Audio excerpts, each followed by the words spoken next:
안녕하세요, 시청자 여러분. 오늘 여러분께 들려드릴 이야기는 이렇습니다.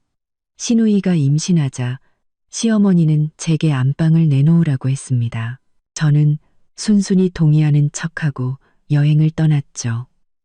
그 후 시댁 식구들은 제게 90통의 전화를 걸며 패닉에 빠졌습니다. 제가 전화를 받지 않자 그들은 공포에 휩싸였습니다. 화려한 도시 서울에서의 저 김서연과 남편 박민준의 삶은 언뜻 보기에 완벽한 그림 같았습니다. 도시의 불빛이 발밑의 별처럼 반짝이는 강남의 고급 주상복합 아파트에 자리 잡은 우리의 보금자리. 매일 아침 갓 내린 아메리카노의 향이 아침 햇살과 어우러지는 곳이었죠. 이 집은 단순한 보금자리를 넘어 우리가 함께 이룬 경제적 독립과 사랑의 증거였습니다. 적어도 저는 그렇게 믿었습니다. 제가 사랑하는 남편 민준 씨는 지방의 전통적인 가정 출신이었습니다.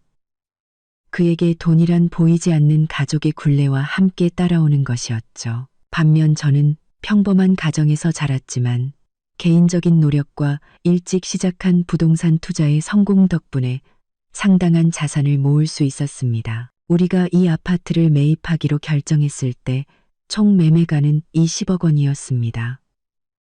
갓 결혼한 부부에게 재정 문제는 투명하게 해결해야 할 숙제였죠. 저는 민준 씨에게 솔직하게 말했습니다. 저는 결혼 전부터 가지고 있던 제 고유 재산으로 현금 15억 원이 있어요. 서류도 다 있고요. 저는 번당에 쓰고 있던 제 고유 재산으로 현금 15억 원이 있어요. 나머지 5억 원은 은행 대출을 받고 그 부분은 제가 주로 책임질게요.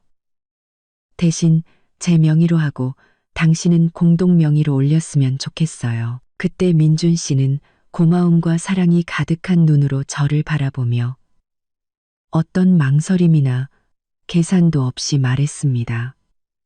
우리 아내가 이렇게 능력 있는데 난 당신만 믿어. 당신 뜻대로 해. 우리가 함께 있을 수만 있다면 뭐든 좋아. 저는 그 약속을 믿었습니다. 아파트 가격의 75%에 해당하는 15억 원은 제가 제 돈으로 낸 계약금이었습니다. 나머지는 은행 대출이었고 우리는 공동 계좌에서 매달 원리금을 상환했습니다. 저는 혹시 모를 비상 상황에 대비해 그 공동 계좌에 항상 월 상환액보다 훨씬 큰 금액을 유지해 두곤 했습니다. 저는 이 집에 물질적인 것뿐만 아니라 제 모든 마음을 쏟아부었습니다. 저에게 이 집은 안전한 피난처이자 민준 씨와 제가 외부의 간섭이나 험담에 휘둘리지 않고 자유롭게 우리 삶을 꾸려나갈 수 있는 공간이었습니다. 하지만 인생이란 결코 잔잔한 호수 같지 않더군요. 우리가 아파트에 입주하고 모든 것이 안정되자 작은 균열들이 나타나기 시작했습니다. 그리고 그 균열은 늘 익숙한 곳, 바로 시댁에서부터 시작되었죠. 시어머니인 최 여사님은 집안의 절대 권력자였습니다. 그 권력은 돈에서 나오는 것이 아니라 어머니라는 직위와 아들을 향한 맹목적인 기대로부터 나왔죠. 어머님은 외아들인 민준 씨가 집안의 기둥이며 그의 삶은 자신이 결정해야 한다고 믿으셨습니다. 우리가 사는 아파트 역시 제가 75%를 부담했음에도 불구하고 어머님 눈에는 그저 내 아들 집일 뿐이었습니다. 시누이인 박선영 씨는 미혼에 충동적이고 의존적인 성격이었습니다. 그녀는 수시로 우리 집에 드나들며 하룻밤 자고 가거나 며칠씩 머물렀습니다. 그리고는 제가 어떻게 요리해야 하는지, 어떻게 청소해야 하는지, 그리고 가장 중요하게는 어떻게 남편을 섬기고 시댁을 돌봐야 하는지에 대해 원치 않는 조언을 늘어놓았습니다. 그 둘 사이에서 민준 씨는 안쓰러울 정도로 약한 사람이었습니다. 그가 저를 진심으로 사랑한다는 건 알았지만 그는 명확한 경계를 그을 만큼 강하지 못했습니다.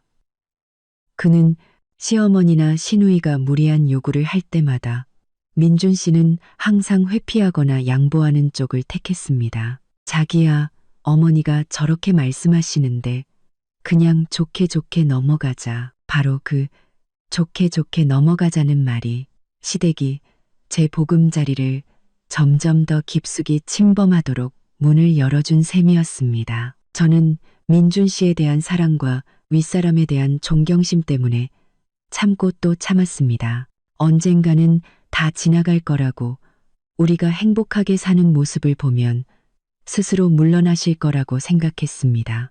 하지만 그건 제 착각이었습니다. 저의 양보는 관계를 회복시킨 것이 아니라 그들의 침범을 허락하는 면허증이 되어버렸습니다. 그 무렵 시누이는 새로운 사업 계획에 대해 넌지시 이야기를 꺼내기 시작했습니다.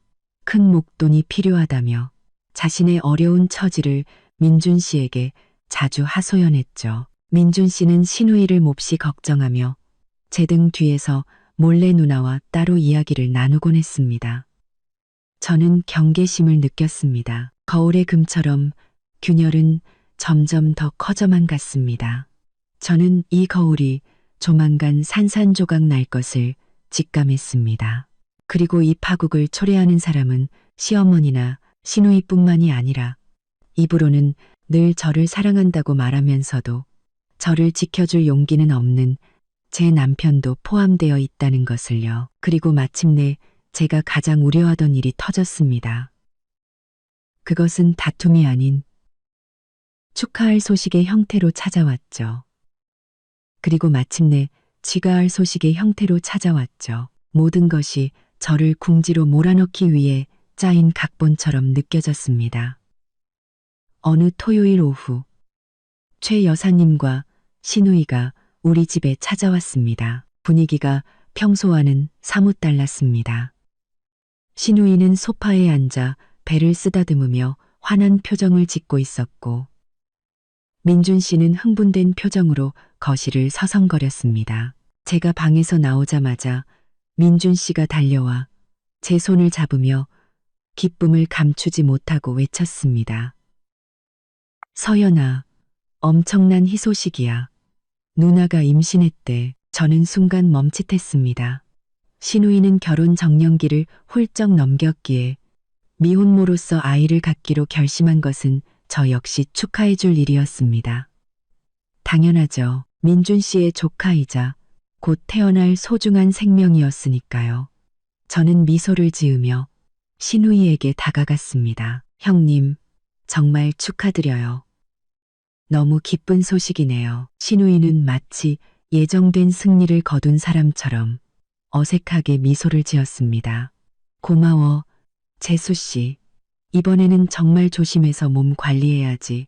소홀히 할 수가 없어. 옆에 앉아 계시던 최 여사님은 자랑스러움과 위엄이 가득한 얼굴로 민준 씨의 등을 두드리셨습니다. 우리 아들, 장하다. 곧 조카가 생기겠구나. 이렇게 중대한 일은 우리가 빈틈없이 챙겨야지. 저는 이 기쁨 가득한 분위기 속에서 무언가 잘못되었다는 것을 느꼈습니다.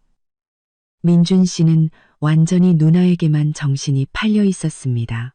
어떻게 하면 누나가 가장 편안할 수 있을지에만 온 신경을 쏟았죠.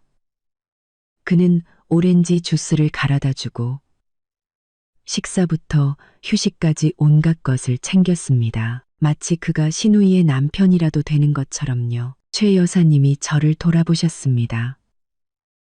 눈빛은 날카로웠지만 목소리에는 거짓된 걱정이 가득했습니다. 서연아, 우리 선영이가 임신을 해서 몸이 많이 약하단다. 서연아, 처로 부록한데 처로 더럽도 없고 그렇고 조심해야 할 것도 많고 내 사업도 요즘 더 바빠진 것 같은데 너도 힘들어 보이는구나. 저는 차분하게 대답했습니다. 어머님, 제 일은 괜찮아요. 시간 조절은 제가 알아서 할 수 있습니다. 최 여사님은 길게 한숨을 내쉬더니 우리 아파트 전체를 훑어보았습니다. 시선은 안방문에서 멈췄죠. 너희 집 참 좋다. 넓고 환하고 특히 저 안방 말이다. 창문도 크고 햇볕도 잘 들고 공기도 잘 통하잖니. 내가 보니 저 방이 태교하고 나중에 아기 키우기에 딱 좋겠구나. 심장이 쿵 하고 내려앉았습니다. 최 여사님의 의도가 명백하게 드러났습니다. 압박은 생각보다 훨씬 빨리 찾아왔습니다. 저는 최대한 정중한 말투를 유지하려 애썼습니다. 어머님, 안방은 저희 부부가 쓰는 방이에요. 작은 방도 환하고 편의시설도 다 갖춰져 있어요. 형님이 여기서 몸조리 하시는 동안 지내시기에는 충분할 거예요. 그러자 최 여사님은 갑자기 태도를 바꾸어 서운하고 꾸짖는 듯한 표정을 지었습니다. 서연아, 너 지금 그게 무슨 말이니? 내 손주는 이 집안의 핏줄이야. 곧 태어날 아기한테 방 하나 가지고 그렇게 계산적으로 굴어야겠어? 작은 방은 어둡고 좁잖아. 몸도 약한 애를 거기서 지내게 하라고? 너희는 젊으니까 어디서 자든 괜찮잖아. 어떻게 누나한테 양보할 줄을 모르니? 이 집 며느리가 됐으면 다음 세대를 생각할 줄 알아야지. 저는 목이 꽉 막히는 기분이었습니다. 민준 씨를 쳐다봤습니다. 그는 마침 오렌지 주스를 들고 나오던 참이었습니다. 어머님의 마지막 몇 마디를 들은 그는 또다시 그 특유의 나약한 모습을 보였습니다. 어머니, 조용히 좀 하세요. 누나 쉬어야죠. 서연아, 너도 어머니랑 그만 싸워. 방 문제는 나중에 천천히 얘기하면 되잖아. 지금은 누나가 임신했으니까 누나 기분 좋고 건강한 게 제일 중요해. 민준 씨는 마치 제가 문제를 일으키고 분위기를 망치는 사람인 것처럼 말했습니다. 그는 완전히 어머니와 누나의 편에 서 있었습니다. 제 걱정이 근거 없는 것이 아니었습니다. 신우이의 임신은 최 여사님이 우리 삶에 더 깊이 개입하고 우리 공간을 차지할 완벽한 명분이 되어줄 것이었습니다. 만약 신우이가 들어와 살면서 아이를 낳게 된다면 저와 민준 씨의 사적인 공간은 완전히 사라지고 경계는 무너질 것이며 결국 가장 큰 피해를 보는 사람은 제가 될 것이 분명했습니다. 최 여사님은 민준 씨의 망설임과 저의 침묵을 보고 자신이 한 발 앞섰다는 것을 알아차렸습니다. 그리고 한 걸음 더 나아가기로 결심했죠. 민준아, 너는 이제 삶을 재정비해야 한다. 저렇게 넓은 안방에 발코니도 있으니 나중에 내 손주 햇볕도 쬐고 맑은 공기도 마실 수 있잖니. 내 아내랑 잘 얘기해봐. 누나랑 조카를 생각해야지. 민준 씨는 제게 애원하는 눈빛을 보내며 속삭였습니다. 서연아, 이번 한 번만 나 좀 도와줘. 잠깐만 누나 도와주는 거잖아. 나중에 다 원래대로 돌려놓겠다고 약속할게. 저는 민준 씨의 얼굴에서 피로와 두려움을 읽었습니다. 그가 어머니를 그리고 누나의 심기를 거스르는 것을 두려워한다는 것을 알았습니다. 하지만 저는 더 이상 양보할 수 없었습니다. 이번에 양보하는 것은 제 삶과 제 집에 대한 통제권을 영원히 잃는 것과 같았습니다. 그날 오후 저는 어떤 대답도 하지 않았습니다. 시어머니께 이렇게만 말씀드렸죠. 어머님, 중대한 문제이니 저희끼리 상의해보고 다시 말씀드릴게요. 그러고는 양해를 구하고 제 방으로 들어가 문을 닫았습니다. 넓은 안방에 앉아 도시의 불빛이 하나둘 켜지는 창밖을 바라보았습니다. 저는 스스로에게 다짐했습니다. 이 무의미한 양보를 끝낼 때가 왔다고. 방을 내어주는 것은 그저 핑계일 뿐. 보이지 않는 최후통첩이었습니다. 저의 침묵의 계획을 즉시 시작해야 했습니다. 더 이상 감정에 휘둘릴 수 없었습니다. 이제는 이성과 냉정한 숫자들의 근거에서 행동해야 했습니다. 민준 씨가 문을 두드리고 들어왔습니다. 그의 얼굴에는 걱정이 가득했습니다. 서연아, 화내지 마. 어머니는 그냥 누나 걱정돼서 그러시는 거야. 네가 기분 나쁜 건 알지만 우리 조금만 양보하면 안 될까? 저는 일어나 민준 씨의 눈을 똑바로 쳐다보았습니다. 민준 씨, 이게 양보라고 생각해요? 이건 강요예요. 당신은 지금 내 개인 자산으로 다른 사람의 부당한 요구를 들어주라고 하고 있어요. 이게 공평하다고 생각해요? 민준 씨는 당황했습니다. 그는 제 질문에 정면으로 답하지 못하고 그저 같은 말을 반복할 뿐이었습니다. 서연아, 제발, 가족을 위해서, 우리 조카를 위해서 조금만 참아주면 안 될까? 내가 나중에 꼭 보상해 줄게. 저는 더 이상 아무 말도 하지 않았습니다. 이미 제 답은 정해져 있었습니다. 저는 그의 헛된 약속과 나약함에 지쳐 있었습니다. 진짜 잔인한 최후 통첩은 내일 찾아올 것이고, 저는 그것을 완벽한 계획으로 맞설 준비를 해야 했습니다. 다음 날 아침, 제가 출근 준비를 하고 있을 때, 민준 씨가 어머니 최 여사님께 전화를 받았습니다. 전화기 너머로 들려오는 어머님의 목소리는 심각하기 그지없었습니다. 어머님은 우리 부부에게 아주 중요한 이야기가 있으니 점심에 당장 당신 집으로 오라고 요구했습니다. 민준 씨는 즉시 불안해하며 저를 쳐다보았습니다. 하지만 저는 태연한 태도를 유지했습니다. 저는 지금이 바로 최 여사님께서 결정타를 날릴 순간이라는 것을 알고 있었습니다.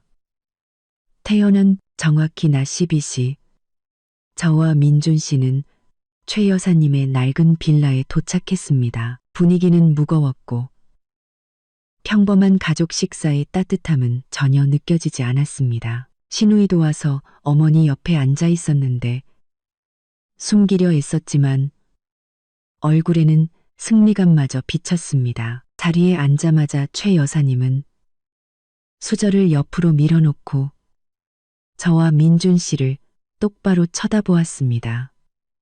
내가 너희를 부른 건 한 가지를 확실히 해두기 위해서다. 이건 우리 집안의 중대사야. 최 여사님은 차갑고 단호한 어조로 말문을 열었습니다. 민준 씨가 서둘러 말했습니다.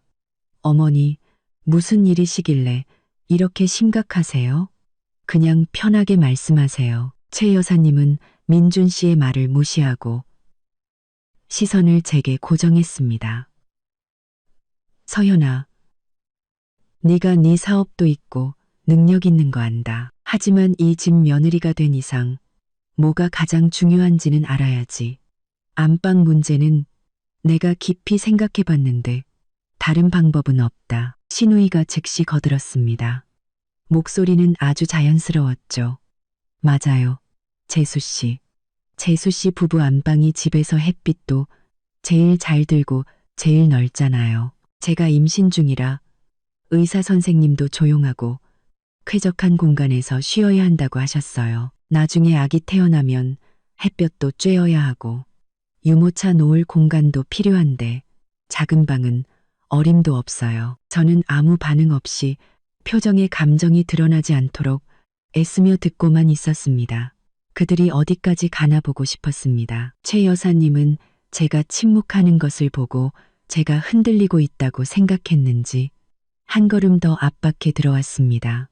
서연아, 마지막으로 말한다. 당장 안방을 우리 선영이와 내 손주에게 내어주도록 해라. 민준이는 내 아들이고 이 집안의 기둥이야. 누나와 조카를 책임져야 할 의무가 있어. 너희는 젊고 건강하니까 잠시 작은 방에서 지내도 문제 없어. 핏줄의 정을 생각해야지. 그때 민준 씨는 눈에 띄게 망설이기 시작했습니다. 그는 어머니를 보았다가 다시 저를 보았습니다. 괴로운 표정이었죠. 그는 테이블 밑으로 제 손을 꽉 잡으며 더듬거렸습니다. 어머니, 이건 서연이한테도 좀 힘든 일이에요. 이 집 어머니도 아시잖아요. 대부분 서연이가 번 돈으로 산 거란 걸요. 민준 씨의 말은 최 여사님의 인내심에 찬물을 끼얹는 격이었습니다. 그녀는 손으로 테이블을 세게 내리쳤고 그 건조한 소리에 모두가 움찔했습니다. 민준아, 너 지금 무슨 소리 하는 거냐? 돈? 네가 감히 나한테 돈 얘기를 꺼내? 너는 아들이면서 내 아내 하나 휘어잡지 못하고 아내가 돈을 핑계로 시어머니한테 대들고 시댁일에 신경 끄도록 내버려도 최 여사님의 목소리는 더 이상 자제력을 찾아볼 수 없었습니다. 민준 씨, 더 이상 아무 말도 할 필요 없어요. 저는 민준 씨의 말을 단호하게 끊고 그가 아닌 최 여사님을 똑바로 쳐다보았습니다. 최 여사님은 제가 굴복했다고 생각했는지 제 동의를 기다리며 고개를 치켜들었습니다. 하지만 민준 씨가 약하고 두려움에 찬 목소리로 다시 말을 이었습니다. 어머니, 제발요. 뭐든 상의할 수 있잖아요. 저랑 서연이가 누나를 최선을 다해 돌볼게요. 하지만 방문제는 최 여사님은 민준 씨의 말이 끝나기도 전에 자리에서 벌떡 일어나 의자를 뒤로 밀었습니다. 그녀는 민준 씨를 칼날 같은 눈빛으로 쳐다보며 마지막 일격을 가했습니다. 좋다. 너희 부부가 내 말을 듣지 않고 가족을 위해 내 손주를 위해 희생하지 않겠다면 나도 이 결혼 더는 필요 없다. 민준아, 똑똑히 들어라. 내 아내 서연이가 누나에게 안방을 내주지 않는다면 그냥 이혼해. 당장 이혼하라고. 너는 내 외아들이다. 이기적이고 철없는 며느리 때문에 내가 망신당하는 꼴은 못 본다. 시댁을 위해 헌신할 줄 모르는 아내는 나도 필요 없어. 민준아, 선택해라. 엄마와 가족을 선택할 거냐? 아니면 그 이기적인 내 아내를 선택할 거냐? 최 여사님의 선언이 작은 방을 울렸습니다. 이혼.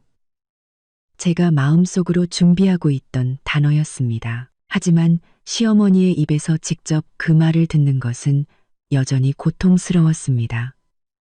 민준 씨는 완전히 무너졌습니다. 그는 그 자리에 얼어붙었고 얼굴은 핏기 하나 없이 창백해졌습니다. 그는 애원하는 눈빛으로 어머니를 보았다가 다시 무력감과 공포에 찬 눈으로 저를 보았습니다.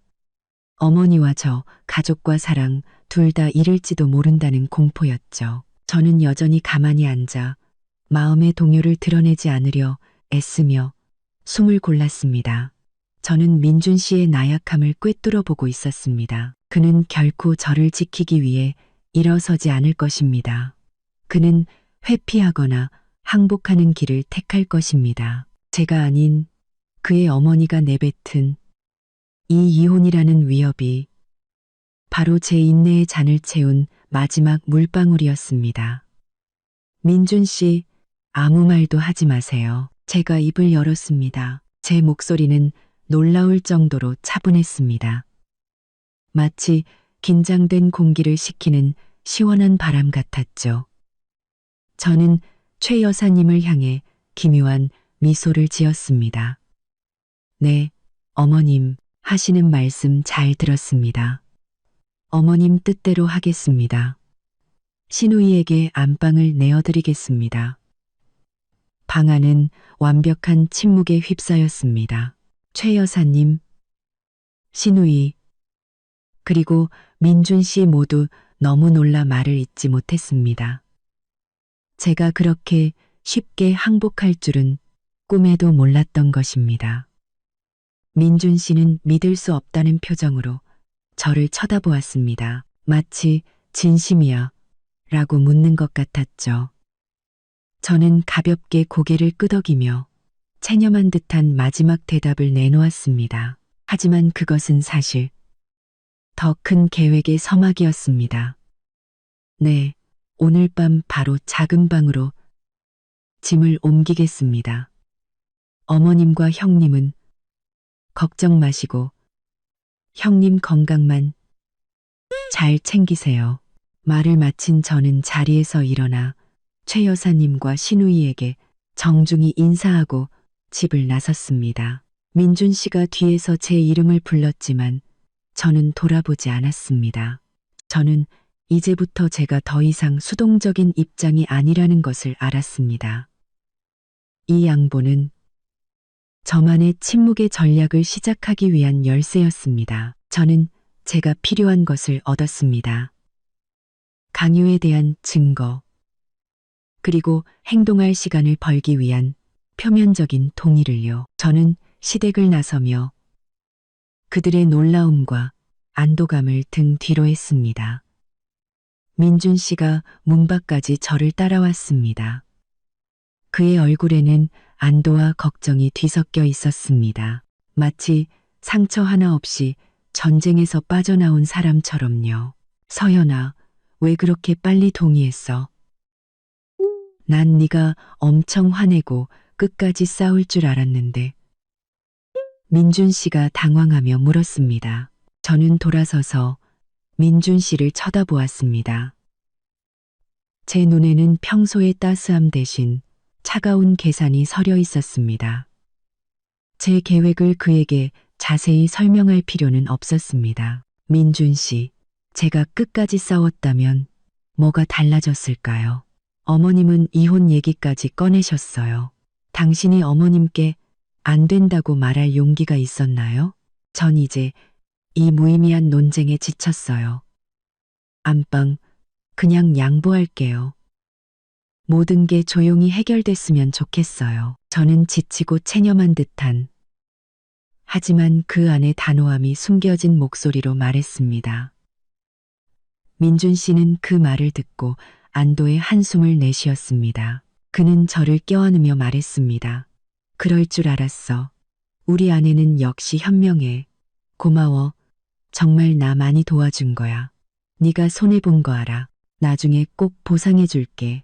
자, 이제 집에 가서 짐 옮기자. 민준 씨의 그 안도감, 제 상처에 대한 그의 무심함이 오히려 제 결심을 더욱 굳건하게 만들었습니다. 그는 저의 한마디 양보로 모든 것이 순조롭게 해결되었다고 생각하고 있었습니다. 그는 이것이 제가 오랫동안 준비해온 복잡한 계획의 서막에 불과하다는 것을 전혀 알지 못했습니다. 아파트에 돌아와 저는 짐을 정리하기 시작했습니다. 민준 씨가 제 개인 물품 몇 개를 옮기는 것을 도왔지만 그는 그다지 집중하지 못하는 듯 했습니다. 그는 여전히 기분 좋게 어머니와 누나에게 전화를 걸어 제가 방을 양보하기로 동의했으니 언제든 와서 짐을 풀어도 된다고 알렸습니다. 네, 어머니, 걱정 마세요. 아내가 다 정리했어요. 내일이라도 누나 와서 편히 쉴 수 있어요. 네, 알겠습니다. 제가 아내 잘 챙길게요. 걱정 마세요. 저는 민준 씨의 통화를 똑똑히 들었습니다. 그가 마치 가족 갈등을 해결한 영웅이라도 된 것처럼 느끼고 있다는 것을 알 수 있었죠. 저는 가장 중요한 개인 물품들을 안방에서 작은 방으로 옮기기 시작했습니다. 짐을 정리하는 과정에서 저는 침묵의 계획의 첫 단계를 실행했습니다. 바로 증거 수집과 정리였죠. 저는 옷장 깊숙이 숨겨둔 소형 금고를 열었습니다. 그 안에는 두툼한 서류 뭉치가 조심스럽게 보관되어 있었습니다. 저는 그것들을 꺼내 하나하나 꼼꼼히 다시 확인했습니다. 첫째, 제 이름이 주 명의자로, 민준 씨가 공동 명의자로 명시된 아파트 매매 계약서. 둘째, 혼전 재산임을 증명하는 내용이 명확히 기재된 15억 원 이체 확인증. 셋째, 이 돈이 부부 공동 재산이 아님을 증명하는 공증받은 재고유 재산 확인서. 저는 모든 서류를 다시 한번 휴대폰으로 촬영한 뒤 저만 비밀번호를 아는 보안 클라우드 계정에 사본을 저장했습니다. 원본은 방수상자에 안전하게 보관하여 작은 방 옷장 깊숙이 숨겨두었습니다. 저는 재산에 대한 증거뿐만 아니라 간섭과 강요에 대한 증거도 수집했습니다. 최 여사님이 민준 씨에게 이혼을 요구했던 통화 내용을 녹음해둔 음성 메시지함을 다시 확인했습니다. 또한 신우이와 최 여사님이 우리 삶에 개입했던 모든 날짜와 사건들을 상세히 기록했습니다. 민준 씨는 제가 너무 꼼꼼하게 짐을 정리하는 것을 보고 물었습니다. 뭘 그렇게 꼼꼼하게 정리해? 그냥 방만 옮기는 거잖아. 저는 싸늘한 침묵으로 답했습니다. 중요한 물건들이라서요. 신경 쓰지 마세요. 제 태도에 민준 씨는 약간 기분이 상한 듯 했지만 이내 작은 승리의 기쁨에 취해 그 사실을 잊어버렸습니다. 그럼 천천히 정리해. 난 저녁 사러 나갔다 올게. 오늘 내가 큰일 한 것 같지 않아? 가족 문제를 해결했잖아. 봐. 조금만 양보하니까 모든 게 다시 평화로워지잖아. 그는 정말로 모든 것이 평화로워졌다고 믿고 있었습니다. 그가 모르는 것은 저의 이 양보가 곧 몰아칠 거대한 폭풍의 전조라는 사실이었습니다. 민준 씨가 나간 후 저는 작은 방 문을 잠갔습니다. 이제 계획의 가장 중요한 단계를 실행할 시간이었습니다. 바로 계좌를 움직이는 것이었죠. 민준 씨가 나간 뒤 저는 다시 짐 정리로 돌아왔습니다. 하지만 이번에는 옷이나 책을 옮기는 것이 아니었습니다. 저는 안방문을 잠그고 개인 노트북을 켠 뒤 침묵의 전략 두 번째 단계를 시작했습니다. 서류를 보강하고 자금 인출을 준비하는 것이었죠. 저는 모니터 앞에 앉아 법적으로 완벽하게 보호받는 제 고유 재산인 아파트 계약금 관련 숫자들을 다시 한번 확인했습니다. 하지만 제게는 그보다 더 큰 돈. 결혼 후 제가 따로 모으고 투자한 5억 원의 자금이 더 있었습니다. 이 돈은 비록 제 개인 자산이었지만 단기 투자의 자금 회전을 용이하게 하기 위해 부부 공동 계좌와 연동된 계좌에 넣어두었습니다. 민준 씨는 공동 계좌에 접근할 수는 있었지만 이 연동 계좌에 있는 자금의 존재나 규모에 대해서는 전혀 알지 못했습니다. 그저 소소한 거래 내역만 볼 수 있었을 뿐이죠. 저는 이 5억 원을 인출하는 것이 위험한 한 수라는 것을 알았습니다. 이것은 큰 금융 충격을 야기할 것입니다. 한 주라는 것을, 하지만 이것이야말로 제가 이 수동적인 상황에서 벗어날 수 있는 유일한 지렛대였습니다. 제 피땀 어린 돈이 민준 씨의 통제하에 놓여 있는 것을 더는 두고 볼 수 없었습니다. 특히 그가 자신의 가족을 위해 제 이익을 희생할 준비가 되어 있다는 나약함을 증명한 이상은요. 저는 오후 내내 모든 거래 내역을 다시 검토했습니다. 제 모든 금융 활동에 명확한 근거가 있는지 이혼 준비에 필요할 경우를 대비해 철저히 확인했습니다. 은행 거래 내역서를 추가로 복사하여 제가 공동 계좌로 이체해 각종 공과금, 월별 대출 상환금, 그리고 큰 생활비들을 지불했던 내역들을 눈에 띄게 표시했습니다. 이는 제가 아내로서의 재정적 의무를 충분히 이행했으며 심지어 경제적 부담의 대부분을 짊어졌다는 것을 증명하기 위함이었습니다. 저는 이 모든 증거들을 작은 충격, 방지 가죽 파우치에 꼼꼼히 챙겨 법적 서류 뭉치와 함께 작은 방의 방수 상자에 넣어두었습니다. 모든 증거는 이제 보존되었고 제가 맞서 싸워야 할 그날을 위해 준비되었습니다. 서류 작업을 마친 후 저는 의도적으로 안방의 물건들을 정리하기 시작했습니다. 단순히 옷을 작은 방으로 옮기는 것이 아니라 제 개인적인 취향이 강하게 묻어나는 물품들을 철거했습니다. 제가 직접 고르고 제 돈으로 산 물건들이었죠. 제가 직접 고르고 제 돈으로 산 물건들이었죠. 이탈리아제 스탠드 조명, 값비싼 실크 침구 세트, 침대 발밑에 페르시안 카펫 등 모든 것을 조심스럽게 접어 상자에 담았습니다. 저는 임시 물품 보관 서비스에 전화를 걸어 집을 수리하는 동안 약 2주간 값비싼 물건들을 맡겨야 한다고 말했습니다. 그리고 다음 날 아침 일찍 민준 씨가 출근한 후에 물건을 가져가 달라고 요청했습니다. 민준 씨가 패스트푸드를 사들고 집에 돌아왔을 때 저는 개인 물품 정리를 거의 마친 상태였습니다. 안방은 기본적인 가구만 남아 휑해져 있었습니다. 민준 씨는 그 변화를 보고 만족스러워하는 듯 했습니다. 우리 아내 일처리 빠르네. 방이 훨씬 넓어 보인다. 내가 엄마랑 누나한테 말해뒀어. 내일 누나 올 거라고. 봐, 당신이 조금만 양보하니까 모든 게 다시 즐거워지잖아. 저는 희미하게 미소 지었습니다. 네, 전 그냥 모든 게 평화로웠으면 좋겠어요.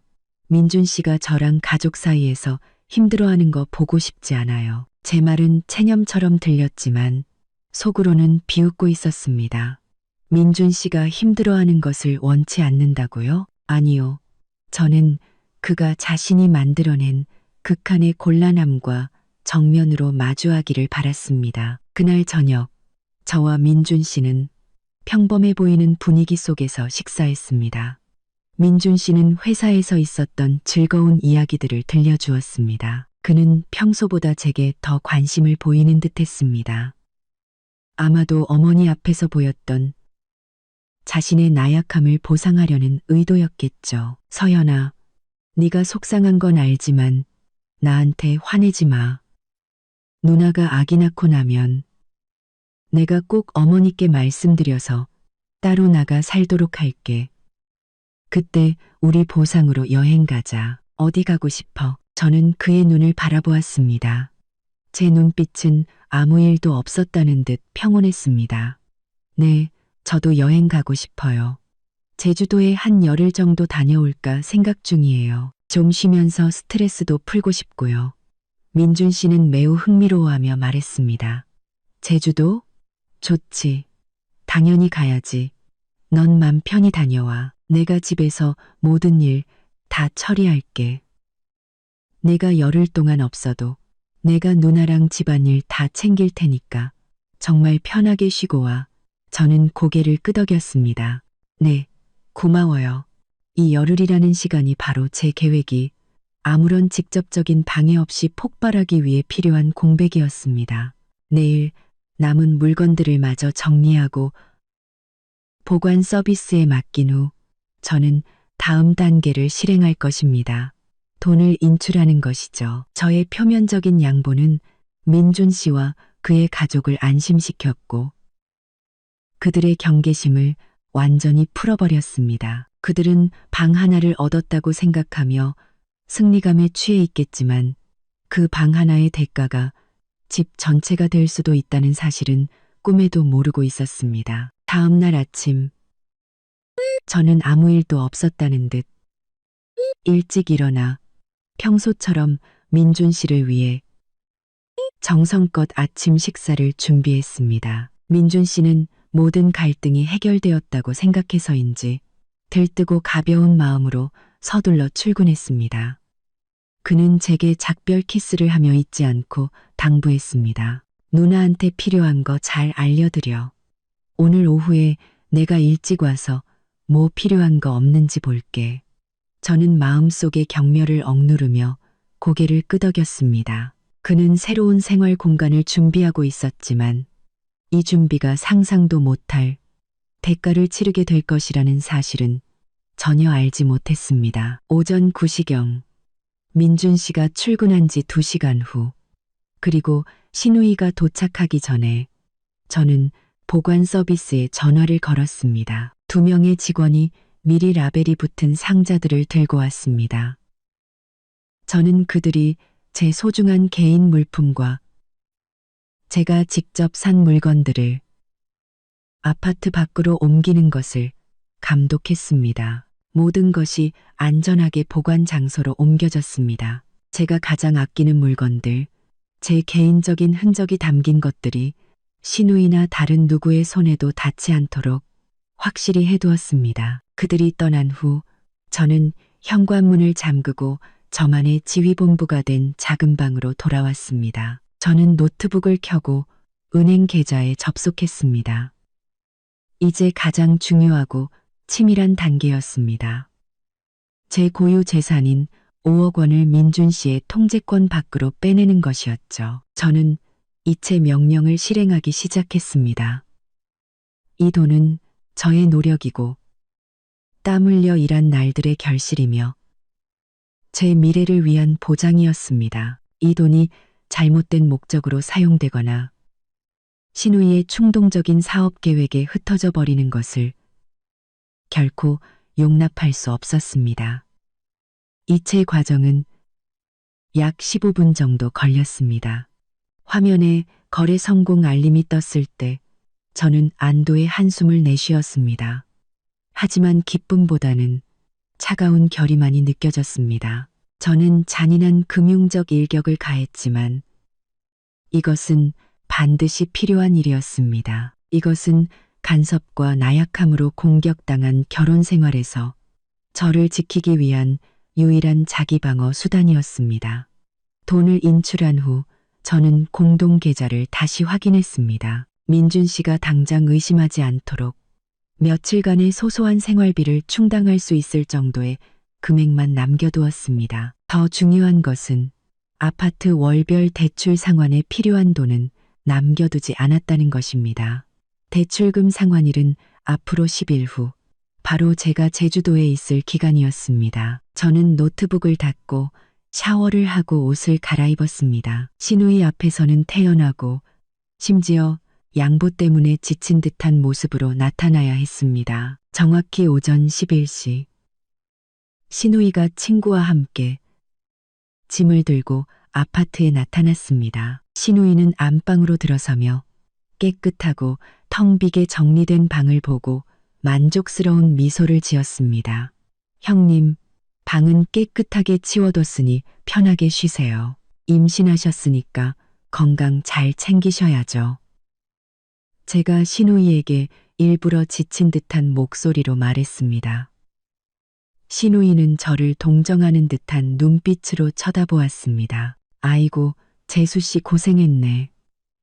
네가 싫어하는 거 알지만 조카 생각해서 조금만 참아줘. 나도 잠깐만 있을 거야. 아기 좀 크면 따로 집 알아볼게. 저는 대답 없이 희미하게 미소만 지었습니다. 신우이는 매우 만족스러워하며 안방에 자신의 개인 물품들을 정리하기 시작했습니다. 그녀에게 이 방을 얻는 것은 승리였습니다. 그녀는 이 승리가 제가 쳐놓은 덫이라는 것을 전혀 알지 못했습니다. 그녀는 이 승리가 제가 쳐놓은 덫이라는 것을 저는 신우이에게 안방 열쇠를 건네주고 작은 방으로 돌아왔습니다. 그리고 다음 날 아침 일찍 출발하는 제주도행 비행기표를 예매했습니다. 제 계획은 민준 씨의 무관심과 맹목적인 믿음 덕분에 완벽하게 진행되고 있었습니다. 그는 저의 결단력 있는 움직임을 전혀 눈치채지 못했습니다. 그는 제가 안방 쟁탈전에서 졌기 때문에 모든 풍파가 지나갔다고 생각하고 있었습니다. 신우이가 이사 온 날 저녁, 민준 씨는 평소보다 일찍 퇴근했습니다. 그는 큰 꽃다발과 누나를 위한 보양식 한 꾸러미를 들고 왔습니다. 집에 들어서자마자 민준 씨는 신우이가 안방에서 짐을 정리하는 것을 보았습니다. 누나, 좀 편해. 이 방 넓고 환해서 태교하기에 최고지. 푹 쉬어. 필요한 거 있으면 언제든 말하고 민준 씨가 다정한 목소리로 말했습니다. 신우이는 만족스러운 미소를 지었습니다. 고맙다, 동생. 너 같은 동생이 있어서 얼마나 든든한지 몰라. 내 아내도 철이 들었네. 난 또 끝까지 버틸 줄 알았지. 민준 씨가 저를 돌아보았습니다. 저는 작은 방에서 남은 물건 몇 개를 정리하고 있었습니다. 그는 고마움과 미안함이 뒤섞인 표정으로 저를 보았습니다. 서연아, 나한테 화내지 마. 네가 손해본 거 알지만 네가 이렇게 해주니까 나 너무 기쁘다. 오늘 저녁에 내가 맛있는 거 사줄게. 보상하는 의미에서 저는 가벼운 고갯짓으로만 답했습니다. 저는 더 이상 어떤 불평도 하지 않았습니다. 바로 이 침묵이 민준 씨를 안심시켰습니다. 그는 저의 침묵이 반격을 위한 준비가 아니라 체념과 피로의 표현이라고 오해했습니다. 그는 제가 방을 양보한 후 완전히 포기했다고 생각했습니다. 다음 며칠 동안 민준 씨는 거의 모든 관심을 신우이에게 쏟았습니다. 그는 퇴근하자마자 안방으로 달려가 누나의 안부를 묻고 보양식과 음료를 사다 날랐습니다. 심지어 신우이를 위해 작은 의료기기 몇 개를 사오기도 했습니다. 이 모든 것은 그가 여전히 돈이 넘쳐난다고 믿는 공동 계좌에서 지출되었습니다. 저는 민준 씨가 자신의 새로운 역할에 심취해 있는 모습을 지켜보았습니다. 그는 이 집과 대출금, 그리고 이 풍족한 삶이 대부분 저의 돈과 노력으로 이룩되었다는 사실을 잊어버린 듯 했습니다. 민준 씨, 저 제주도 비행기표 예매했어요. 내일 출발해서 열흘 정도 있다가 올게요. 제가 출발 전날 밤 민준 씨에게 알렸습니다. 민준 씨는 TV를 보다가 들뜬 표정으로 저를 돌아보았습니다. 그래, 서연아, 가서 푹 쉬고 와. 내가 집에서 누나랑 집안일 다 챙길게. 아무 걱정 말고 다녀와. 무슨 일 있으면 전화하고. 저는 미소 지었습니다. 네, 알겠어요. 정말 푹 쉬고 싶어요. 당신도 집에 있는 동안 건강 잘 챙겨요. 잠자리에 들기 전 저는 모든 중요 사항들을 다시 한번 확인했습니다. 가장 중요한 것은 은행으로부터 알림을 받았다는 것입니다. 월별주택 담보대출 상환일이 7일 후, 즉 제가 아직 제주도에 있을 때 다가온다는 내용이었습니다. 그리고 저는 공동 계좌에 남은 잔액이 이 대출금을 갚기에 턱없이 부족하다는 것을 잘 알고 있었습니다. 다음 날 새벽, 아직 동이 트기 전 저는 잠에서 깼습니다. 저는 조용히 짐을 챙겼습니다. 제 여행 가방은 작고 가벼웠습니다. 열흘간의 여행에 필요한 옷 몇 벌과 필수품만 담겨 있었죠. 다른 어떤 보석이나 값비싼 물건도 가져가지 않았습니다. 민준 씨는 작은 방에서 깊이 잠들어 있었습니다. 누나를 돌보느라 하루 종일 피곤했던 모양입니다. 저는 그를 마지막으로 쳐다보았습니다. 더 이상 분노나 실망은 없었습니다. 오직 단호함만이 남아 있었습니다. 이 결혼은 되살아나거나 혹은 끝나거나 둘 중 하나를 위한 강력한 전기 충격이 필요했습니다. 그리고 저는 두 가지 시나리오 모두에 대비가 되어 있었습니다. 저는 여행 가방을 끌고 작은 방을 나와 조용히 문을 닫았습니다.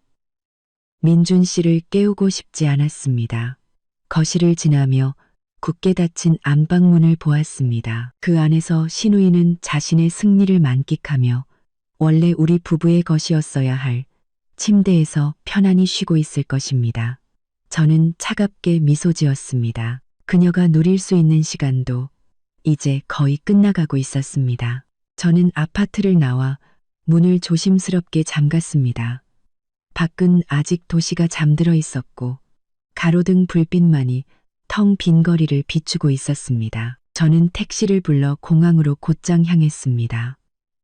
김포공항에서의 절차는 신속하게 진행되었습니다. 저는 체크인을 마치고 보안 검색대를 통과하여 대기실에 앉았습니다. 지금 이 순간의 감정은 해방감이었습니다.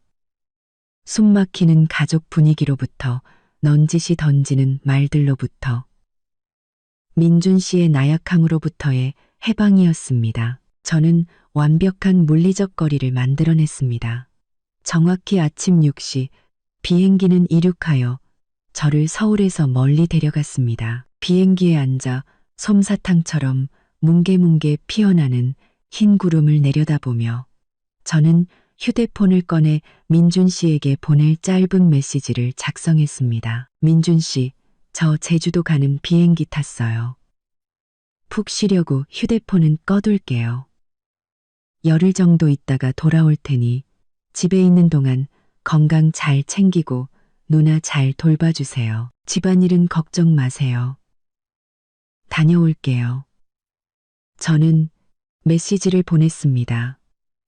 민준 씨가 잠에서 깨어 이 메시지를 읽을 것을 알았습니다. 그는 제가 미리 알렸기 때문에 안심할 것이고 제가 정말로 휴가를 즐기고 있다고 완전히 믿을 것입니다. 민준 씨는 저의 이 여행이 집에서 곧 터질 금융재앙의 촉매제가 될 것이라고는 꿈에도 상상하지 못할 것입니다. 메시지를 보낸 직후 저는 휴대폰 전원을 껐습니다. 금이다 금제가 텅펑 정보 메시지를 보낸 직후 저는 연락을 완전히 끊고 싶었습니다. 앞으로 열흘 동안 민준 씨나 그의 가족으로부터 오는 어떤 전화도 제게 닿지 못할 것입니다. 제 계획이 온전하게 작동하기 위해서는 절대적인 침묵이 필요했습니다. 제주도는 눈부신 황금빛 햇살과 부드러운 파도 소리로 저를 맞이했습니다.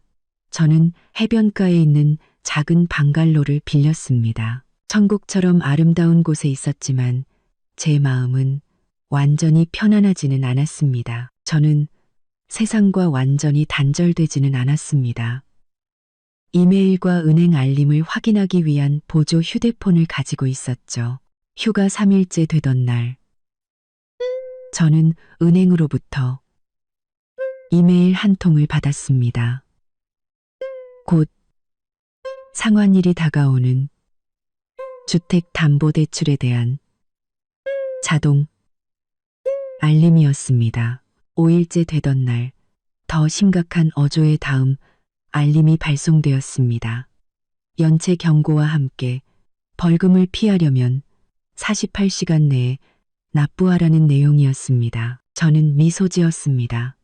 모든 것이 각본대로 흘러가고 있었습니다. 은행이 경고를 보내기 시작한 것입니다. 민준 씨는 지금쯤 여전히 무관심하게 돈이 공동 계좌에 잘 있을 것이라고 믿고 있을 것입니다. 그는 은행이 직접 전화를 걸거나 더 최악의 경우 아파트가 압류될 때가 되어서야 진실을 깨닫게 될 것입니다. 저는 약속대로 제주도의 열흘을 꽉 채워 머물기로 결정했습니다. 저는 이 시간을 이용해 마음을 정리하고 마지막 대결을 준비했습니다. 제게는 충분한 증거와 금융적 지렛대가 있었습니다. 이제 제게 필요한 것은 단 하나, 인내심이었습니다. 민준 씨와 그의 가족이 스스로 붕괴를 느끼고 경계를 무너뜨리고 제 신뢰를 배신한 대가가 얼마나 비싼지 깨닫게 할 인내심이었습니다. 제가 없는 10일은 민준 씨가 거짓된 안락함 속에서 보낸 시간이었습니다. 그는 자신이 벼랑 끝에 서 있다는 사실을 전혀 알지 못했습니다. 제가 떠난 첫날, 민준 씨는 잠에서 깨어 제 메시지를 보고 아내가 스트레스 좀 풀고 오는 것도 좋다고 생각하며 미소 지었습니다. 그는 제가 미리 알리고 10일 후에 돌아오겠다고 약속했기 때문에 안심했습니다. 민준 씨는 빠르게 가장의 역할에 몰입하여 시누이를 돌보는 데 집중했습니다. 시누이는 넓고 편안한 안방을 차지한 후 매우 만족스러워했습니다. 최 여사님은 수시로 찾아와 딸을 위한 온갖 보양식을 가져다 주었습니다. 모두가 민준 씨를 아내에게 잘하고 책임감 있는 동생이라고 칭찬했습니다. 민준 씨는 그 칭찬 속에서 마침내 저를 결사적으로 지키지 않고도 양쪽 모두를 만족시켰다는 생각에 자부심을 느꼈습니다. 민준 씨는 여가 시간을 집에서 요리하고 청소하고 시누이와 대화하며 보냈습니다. 그의 10일간의 삶은 누나를 돌보는 것을 중심으로 돌아갔습니다. 그는 제가 공동계좌에 남겨둔 소액의 돈으로 일상적인 생활비가 무리 없이 결제되었기 때문에 어떤 재정적 결핍도 느끼지 못했습니다. 하지만 저의 부재는 서서히 민준 씨의 삶에 스며들기 시작했습니다. 하지만 민준 씨는 잠시 스쳐가는 생각으로 치부하고 넘겼습니다. 그는 딱 10일 뿐인데 조금만 참자. 서연이가 돌아오면 모든 게 원래대로 돌아올 거야 라고 스스로를 다독였습니다. 그는 공동 계좌를 전혀 확인하지 않았습니다. 민준 씨는 제가 돈을 더 많이 벌고 항상 큰 지출을 관리했기 때문에 재정 관리에 있어서는 저를 절대적으로 신뢰하는 습관이 있었습니다. 민준 씨는 그가 공동 예금이라고 믿었던 5억 원이 여전히 그곳에 안전하게 있으며 월별 대출 상환은 물론 어떤 긴급 상황에도 대비할 수 있을 것이라고 당연하게 여겼습니다. 그가 의심할 이유는 전혀 없었습니다. 5일째와 6일째 되던 날, 민준 씨는 낯선 번호로 걸려온 몇 통의 부재중 전화를 발견하기 시작했습니다. 그는 대수롭지 않게 여기고 스팸이나 사기 전화라고 생각하며 무시했습니다. 그것이 바로 연체된 주택담보대출에 대해 상기시키기 위해 은행이 우리에게 연락을 시도하고 있었다는 사실을 그는 전혀 알지 못했습니다. 7일째 되던 날 작은 사건이 발생했습니다. 신우이가 값비싼 인부복을 사고 싶어 했습니다. 민준 씨는 지갑에서 카드를 꺼내 온라인 결제를 시도했지만 잔액 부족으로 거래가 거절되었습니다. 민준 씨는 놀랐지만 카드에 문제가 있다고 생각하고 다른 카드를 사용했습니다. 그는 은행 앱에 로그인해서 전체 잔액을 확인하지 않았습니다. 그저 이번 달에 돈을 좀 많이 썼나 보다 하고 단순하게 생각했습니다. 이러한 무관심에 제가 휴대폰을 완전히 꺼둔 상황이 더해져 치명적인 공백이 생겼습니다. 민준 씨는 여전히 자기 만족과 안도감이라는 거품 속에 있었습니다. 그동안 밖에서는 은행의 카운트다운 시계가 거의 0에 가까워지고 있었습니다. 10일이 거의 끝나가고 있었고 민준 씨는 제 말이 아닌 차갑고 냉정한 제3자, 즉 은행으로부터 가장 적나라한 진실과 마주해야 할 것이었습니다. 제가 여행을 떠난 지 8일째 되던 날, 재앙이 아파트의 문을 두드리기 시작했습니다. 그날 오후, 민준 씨는 집에서 신우이를 위해 제비집 죽을 막 끓여놓은 상태였습니다. 거실에서 TV를 보고 있는데 그의 전화기가 울렸습니다. 이번에는 낯선 번호가 아니라 우리 부부가 대출을 받은 은행의 대표 번호였습니다. 민준 씨는 잠시 망설이다가 전화를 받았습니다.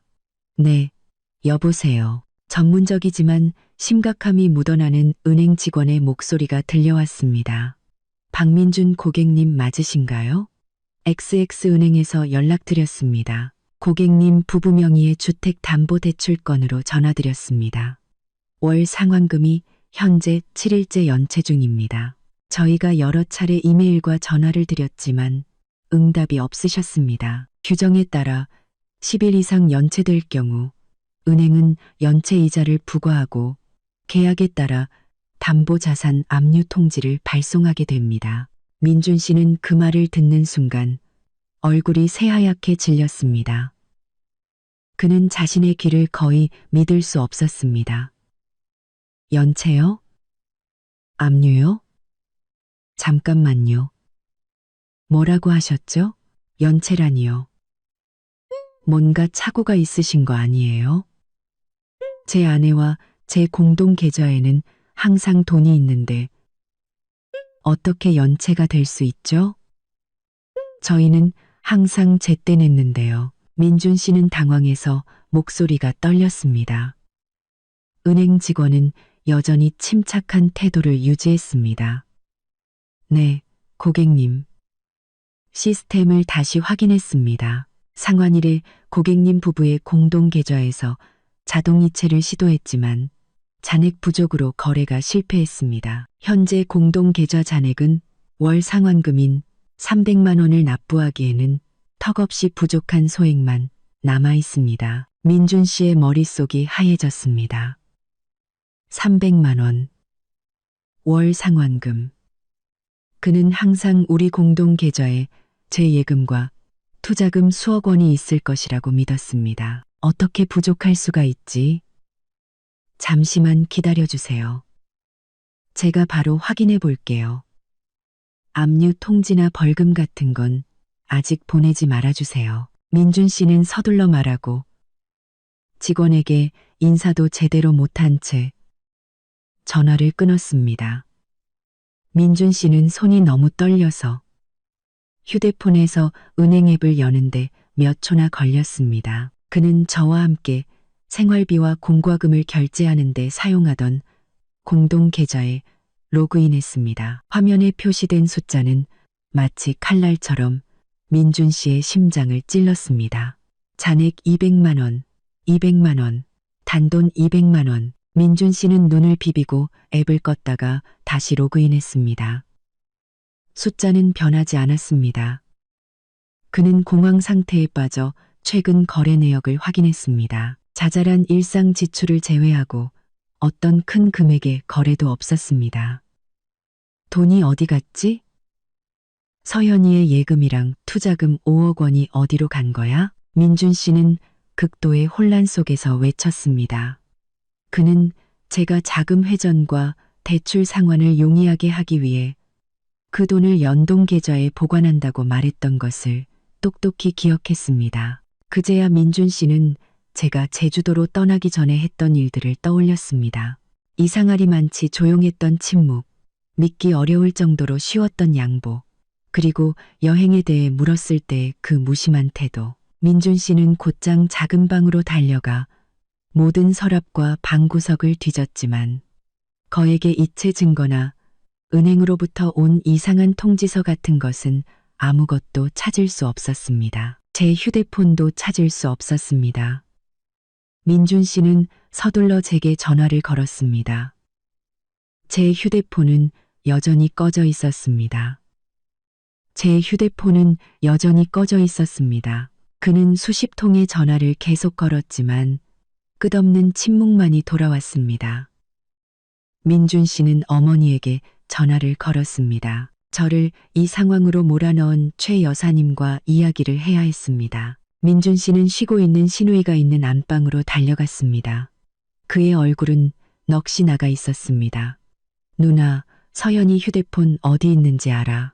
왜 전화를 안 받지? 누나, 우리 은행 계좌에서 돈이 다 빠져나갔어. 은행에서 집을 압류한대.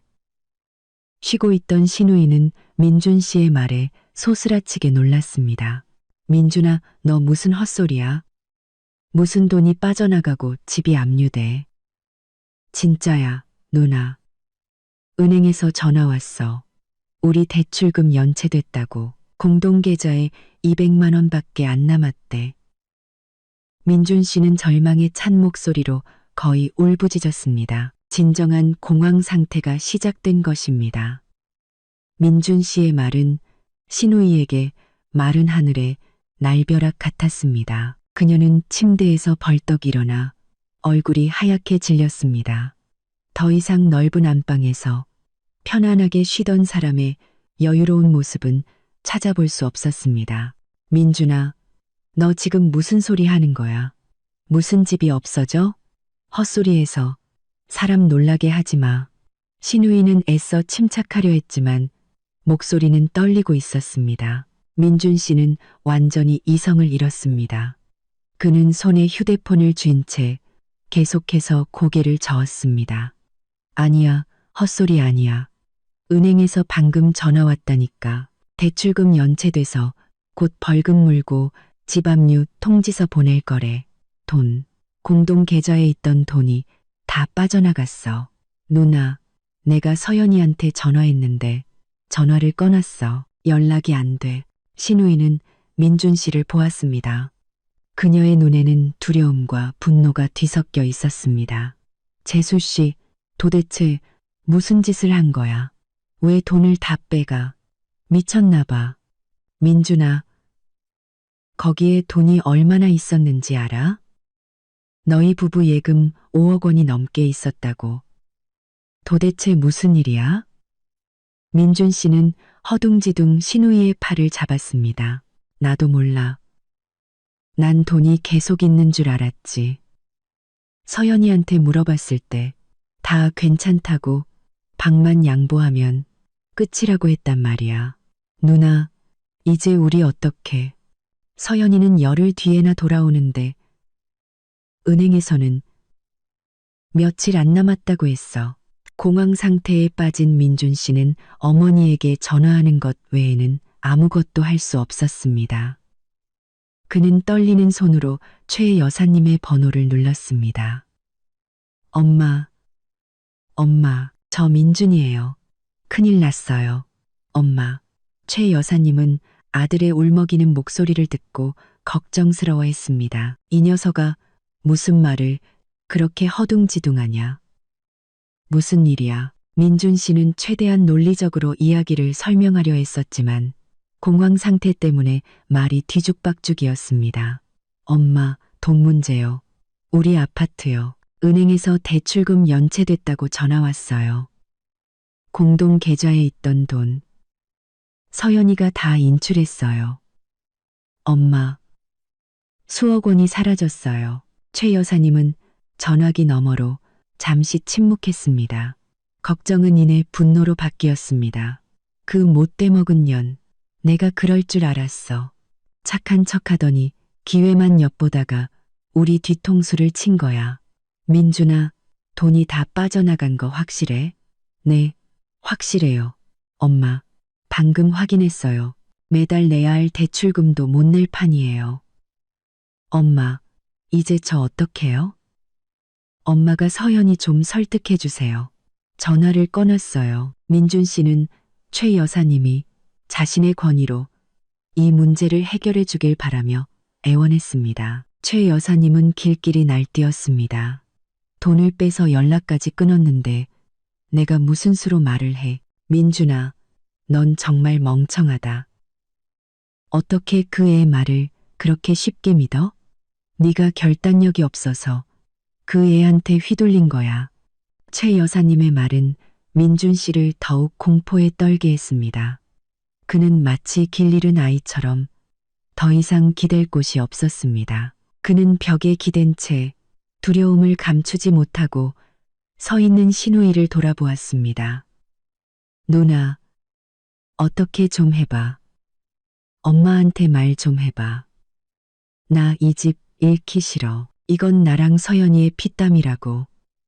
신우이는 이제 최 여사님과 똑같이 남 탓을 하는 태도로 돌아섰습니다. 민준아, 왜 나한테 그래? 난 아무것도 몰라. 다 내 아내 탓이야. 그 애가 다 계산해 놓은 거야. 우리가 방 내놓으라고 하니까 화나서 복수하려고 이런 짓을 한 거라고. 방 하나 때문에 남편 집까지 망치다니 정말 잔인하다. 신우이는 모든 책임을 제게 떠넘기고 자신들 가족의 간섭이 저를 이 지경까지 몰고 갔다는 사실을 숨기기 위해 저의 잔인함에 대해 과장하는 것을 잊지 않았습니다. 민준 씨는 더 이상 누가 옳고 그른지를 분석할 정신이 없었습니다. 그가 아는 것은 단 하나, 그가 서 있는 이 집, 그가 굳건한 보금자리가 될 것이라고 약속했던 이 집이 곧 은행에 넘어갈 것이라는 사실뿐이었습니다. 그는 돈을 잃었고 어머니의 존경도 잃었고 이제 자신의 나약함 때문에 모든 것을 잃게 될 판이었습니다. 엄마, 이제 저 어떡해요?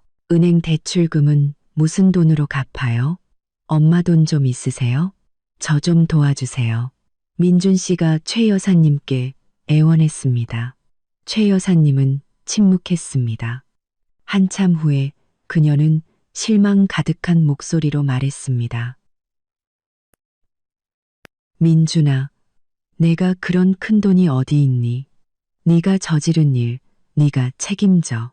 어떻게든 내 아내랑 연락해서 겁을 줘서라도 돈을 다시 입금하게 만들어. 민준 씨는 자신이 버려졌다는 것을 깨달았습니다. 그는 차가운 거실 바닥에 주저앉아 200만 원이라는 숫자가 찍힌 휴대폰 화면을 멍하니 바라보며 완전히 절망에 빠졌습니다. 그동안 저는 여전히 제주도에서 돌아갈 정확한 타이밍을 기다리며 침묵을 지키고 있었습니다. 제주도에서의 열흘이 끝나고 저는 보조 휴대폰으로 상황을 면밀히 주시하고 있었습니다. 민준 씨가 은행으로부터 전화를 받았고 공황 상태에 빠져 계좌를 확인했으며 절망적으로 제게 연락을 시도했다는 것을 잘 알고 있었습니다. 또한 민준 씨가 어머니와 누나에게 전화를 걸었고 그들이 격렬하게 반응하며 모든 죄를 제게 떠넘기려 했다는 것도 알았습니다. 그들의 공황 상태는 그들이 자신들의 간섭이 불러온 대가를 깨닫기 시작했다는 가장 명확한 증거였습니다. 저는 오후에 서울로 돌아왔습니다. 곧바로 집으로 가는 대신 저는 도심 근처의 서비스 아파트를 빌려 휴식을 취하고 마음의 준비를 했습니다. 다음 단계를 밟기 전에 상황을 재검토할 시간이 필요했습니다. 그날 밤 저는 주 휴대폰을 다시 켰습니다. 즉시 민준 씨, 최 여사님, 그리고 신우이로부터 온 수백 통의 메시지와 부재중 전화가 쏟아졌습니다. 민준 씨는 공포와 애원이 가득한 메시지들을 보냈습니다. 서연아, 어디야? 제발 전화 좀 받아. 부탁이야. 은행에서 빚 독촉 전화가 왔어. 계좌에서 돈이 사라졌어. 어디로 뺀 거야? 집에 와서 얘기 좀 하자. 돈 다시 입금해줘. 내가 잘못했어. 다시는 엄마랑 누나가 간섭하게 안 할게. 약속할게. 최 여사님은 분노와 협박이 담긴 메시지를 보냈습니다. 이 못돼 먹은 년, 무슨 짓을 한 거야? 우리 집안을 망치려고 작정했어? 당장 집에 돌아와. 그렇지 않으면 내 아들 돈 훔쳤다고 경찰에 신고할 거야. 신우이 역시 만만치 않았습니다. 재수 씨, 정말 너무하네요. 방 하나 때문에 온 가족을 길바닥에 나앉게 만들 셈이에요. 양심도 없어요? 저는 모든 메시지를 읽었지만 마음은 전혀 흔들리지 않았습니다. 민준 씨의 사과와 애원은 너무 늦었고 최 여사님과 신우이의 협박은 오히려 그들의 독선과 비이성적인 면모를 더욱 확신시켜 주었습니다. 다음 날 아침 저는 아파트로 돌아가기로 결심했습니다. 민준 씨가 잠 못 이루고 저를 기다리고 있을 것을 알았습니다. 집에 들어서자 아파트는 여전히 정돈되어 있었지만 공기는 긴장과 절망으로 무겁게 가라앉아 있었습니다. 민준 씨는 소파에 넋을 잃고 앉아 있었고 그의 얼굴은 수척하고 눈가는 퀭했습니다. 신우이는 옆에 앉아 걱정스러운 표정으로 계속해서 민준 씨를 안심시키고 있었습니다. 민준 씨는 저를 보자마자 용수철처럼 튀어올라 달려와 제 손을 꽉 잡았습니다. 서연아, 드디어 돌아왔구나. 어디 있었어? 왜 전화를 꺼놨어? 무슨 일이 일어났는지 알아? 저는 민준 씨의 손을 단호하게 뿌리쳤습니다. 저는 그를 차갑고 감정 없는 눈으로 쳐다보았습니다. 네, 민준 씨. 저는 말씀드린 대로 제주도에서 휴가 보내고 왔어요. 조용히 쉬고 싶어서 전화는 꺼뒀고요. 무슨 일이 있었는데요? 민준 씨는 제 태도를 보고 더욱 당황했습니다. 제가 이렇게까지 침착할 줄은 몰랐던 것입니다. 무슨 일이 있었냐고? 돈. 공동 계좌에 있던 돈이 다 빠져나갔어. 은행에서는 빚 독촉하고 며칠 안에 집 압류 통지서 보낼 거래. 서연아, 무슨 짓을 한 거야? 솔직히 말해봐. 5억 원. 어디로 뺀 거야? 민준 씨는 애써 침착하려 했지만 목소리는 여전히 떨리고 있었습니다. 저는 민준 씨를 똑바로 쳐다본 뒤 그곳에 앉아있는 신우이를 돌아보고 나서 민준 씨에게 질문으로 답했습니다. 네, 민준 씨. 무슨 빚 얘기를 하시는 거죠? 제가 열흘 동안 집을 비웠으니 대출금 상환을 포함한 모든 집안일은 당신 책임이었잖아요. 그렇죠. 제가 집을 당신과 형님께 맡기고 갔으니 매달 나가는 대출금을 관리하고 납부할 책임은 당신에게 있었던 거예요. 왜 연체되도록 내버려뒀죠? 관리할 줄도 몰라요? 제 말은 민준 씨에게 찬물을 끼얹는 것 같았습니다. 그가 제가 이런 논리로 반격할 줄은 몰랐던 것입니다.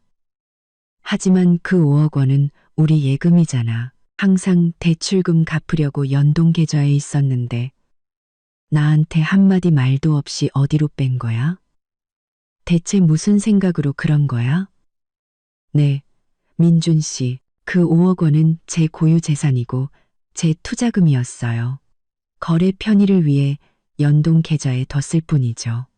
제 개인 계좌로 옮긴 건 제 권리예요. 제 개인 자산을 관리하는 일에 대해 당신에게 보고할 의무는 없다고 생각하는데요. 중요한 건 당신이 공동 명의자로서 제가 집을 비운 동안 대출 상환을 책임져야 했다는 거예요. 당신은 그 책임을 다하지 않았고요. 민준 씨는 더 이상 아무 말도 하지 못했습니다. 그는 제가 그의 나약함에 맞서기 위해 차가운 금융적 진실을 사용하고 있다는 것을 깨달았습니다. 신우이가 상황이 심각해지자 개입했습니다. 재수 씨, 어떻게 그렇게 차갑게 말해요? 민준이는 재수 씨 남편이고 재수 씨는 아내잖아요. 어떻게 돈 한 푼까지 그렇게 계산적으로 굴어요? 이건 가족을 망치는 짓이라고요. 얼른 돈 다시 입금해요. 민준이 더 힘들게 하지 말고. 저는 신우이를 돌아보았습니다. 제 눈빛은 날카로웠습니다. 형님, 죄송하지만 전 형님이랑 얘기하는 게 아니에요. 이건 저희 부부의 문제예요. 형님은 원하시던 안방을 얻으셨잖아요. 저희 부부가 개인적인 이야기를 할 수 있도록 자리를 좀 비켜주시겠어요? 저의 단호하고 차가운 태도에 민준 씨와 신우이 모두 입을 다물었습니다. 민준 씨는 무력하게 서 있었습니다. 그는 이것이 더 이상 양보의 문제가 아니라 진짜 위기라는 것을 깨달았습니다. 제가 신우이에게 자리를 비켜달라고 요구하자 그녀는 분노에 찬 눈으로 저를 쏘아보고는 마지못해 안방으로 돌아가 문을 쾅 닫았습니다. 저는 그녀가 안에서 모든 대화를 엿듣고 있다는 것을 알았습니다. 저는 다시 민준 씨와 마주 섰습니다. 그는 여전히 절망과 혼란에 빠진 조각상처럼 서 있었습니다. 서연아, 진정해. 내가 너 힘들게 한 거 알아. 잘못했어. 하지만 나한테 이럴 수는 없어. 왜 돈을 다 뺀 건지 이해가 안 돼. 이제 나 못 믿는 거야? 민준 씨의 목소리는 애원으로 가득 차 떨리고 있었습니다. 저는 침착하게 식탁으로 걸어가 보조 휴대폰에서 출력해온 서류 뭉치를 준비했습니다. 저는 그것들을 테이블 위에 놓고 민준 씨 쪽으로 밀었습니다. 민준 씨는 의심스러운 표정으로 서류 뭉치를 보았습니다. 이게 뭐야? 서연아? 무슨 서류야? 저는 직접 대답하는 대신 제가 제주도로 떠나기 전에 몰래 수집해둔 우리 부부 공동 계좌의 거래 내역서 사본을 손가락으로 가리켰습니다. 그것은 민준 씨가 제가 가지고 있다는 사실조차 몰랐던 상세한 거래 내역이었습니다. 민준 씨, 이거 자세히 보세요. 우리 공동 계좌 거래 내역서예요. 이 이체 내역 보이세요? 민준 씨는 고개를 숙여보았습니다. 그는 불과 몇 주 전에 이루어진 1억 원이 넘는 거액의 이체 거래를 보았습니다. 거래 날짜는 신우이가 사업 투자에 대해 넌지시 말하기 시작한 시기와 일치했습니다. 수취인은 바로 신우이, 박선영이었습니다. 민준 씨의 얼굴은 즉시 창백해졌다가 수치심과 공포로 붉게 달아올랐습니다. 그는 더듬거렸습니다. 이건, 네, 민준 씨, 이건 우리 부부 공동 계좌에서 형님 계좌로 1억 원을 이체한 내역이에요. 제 기억이 맞다면 이 돈은 당신이 형님 사업 투자금으로 보내준 거죠? 그런데 이 일을 저한테 한마디 상의도 없이 진행했다는 건 기억하세요? 저는 차가움과 실망이 가득한 목소리로 민준 씨의 눈을 똑바로 쳐다보았습니다. 민준 씨는 고개를 푹 숙였습니다. 공황 상태는 이제 극도의 후회와 수치심으로 바뀌었습니다. 그는 제가 그의 가장 큰 배신, 즉 금융적 신뢰를 저버린 것에 대한 반박할 수 없는 증거를 가지고 있다는 것을 알았습니다. 서연아, 미안해. 내가 누나한테 설득당했어. 가게 여는데 큰 돈이 필요하다고 금방 갚겠다고 약속했어. 공동 계좌에 돈이 많다고 생각해서 내가 마음대로 보내줬어. 내가 잘못했어. 내가 너무 어리석고 마음이 약했어. 민준 씨의 목소리는 고해성사처럼 점점 작아졌습니다. 그래서 결과는요. 민준 씨, 형님 사업 성공했나요? 제가 물었습니다. 민준 씨는 실망과 씁쓸함이 가득한 표정으로 고개를 저었습니다. 아니, 사기당해서 다 날렸다고 했어. 그 돈 다시는 못 찾아. 서연아. 저는 민준 씨를 동정 어린 눈으로 쳐다보았습니다.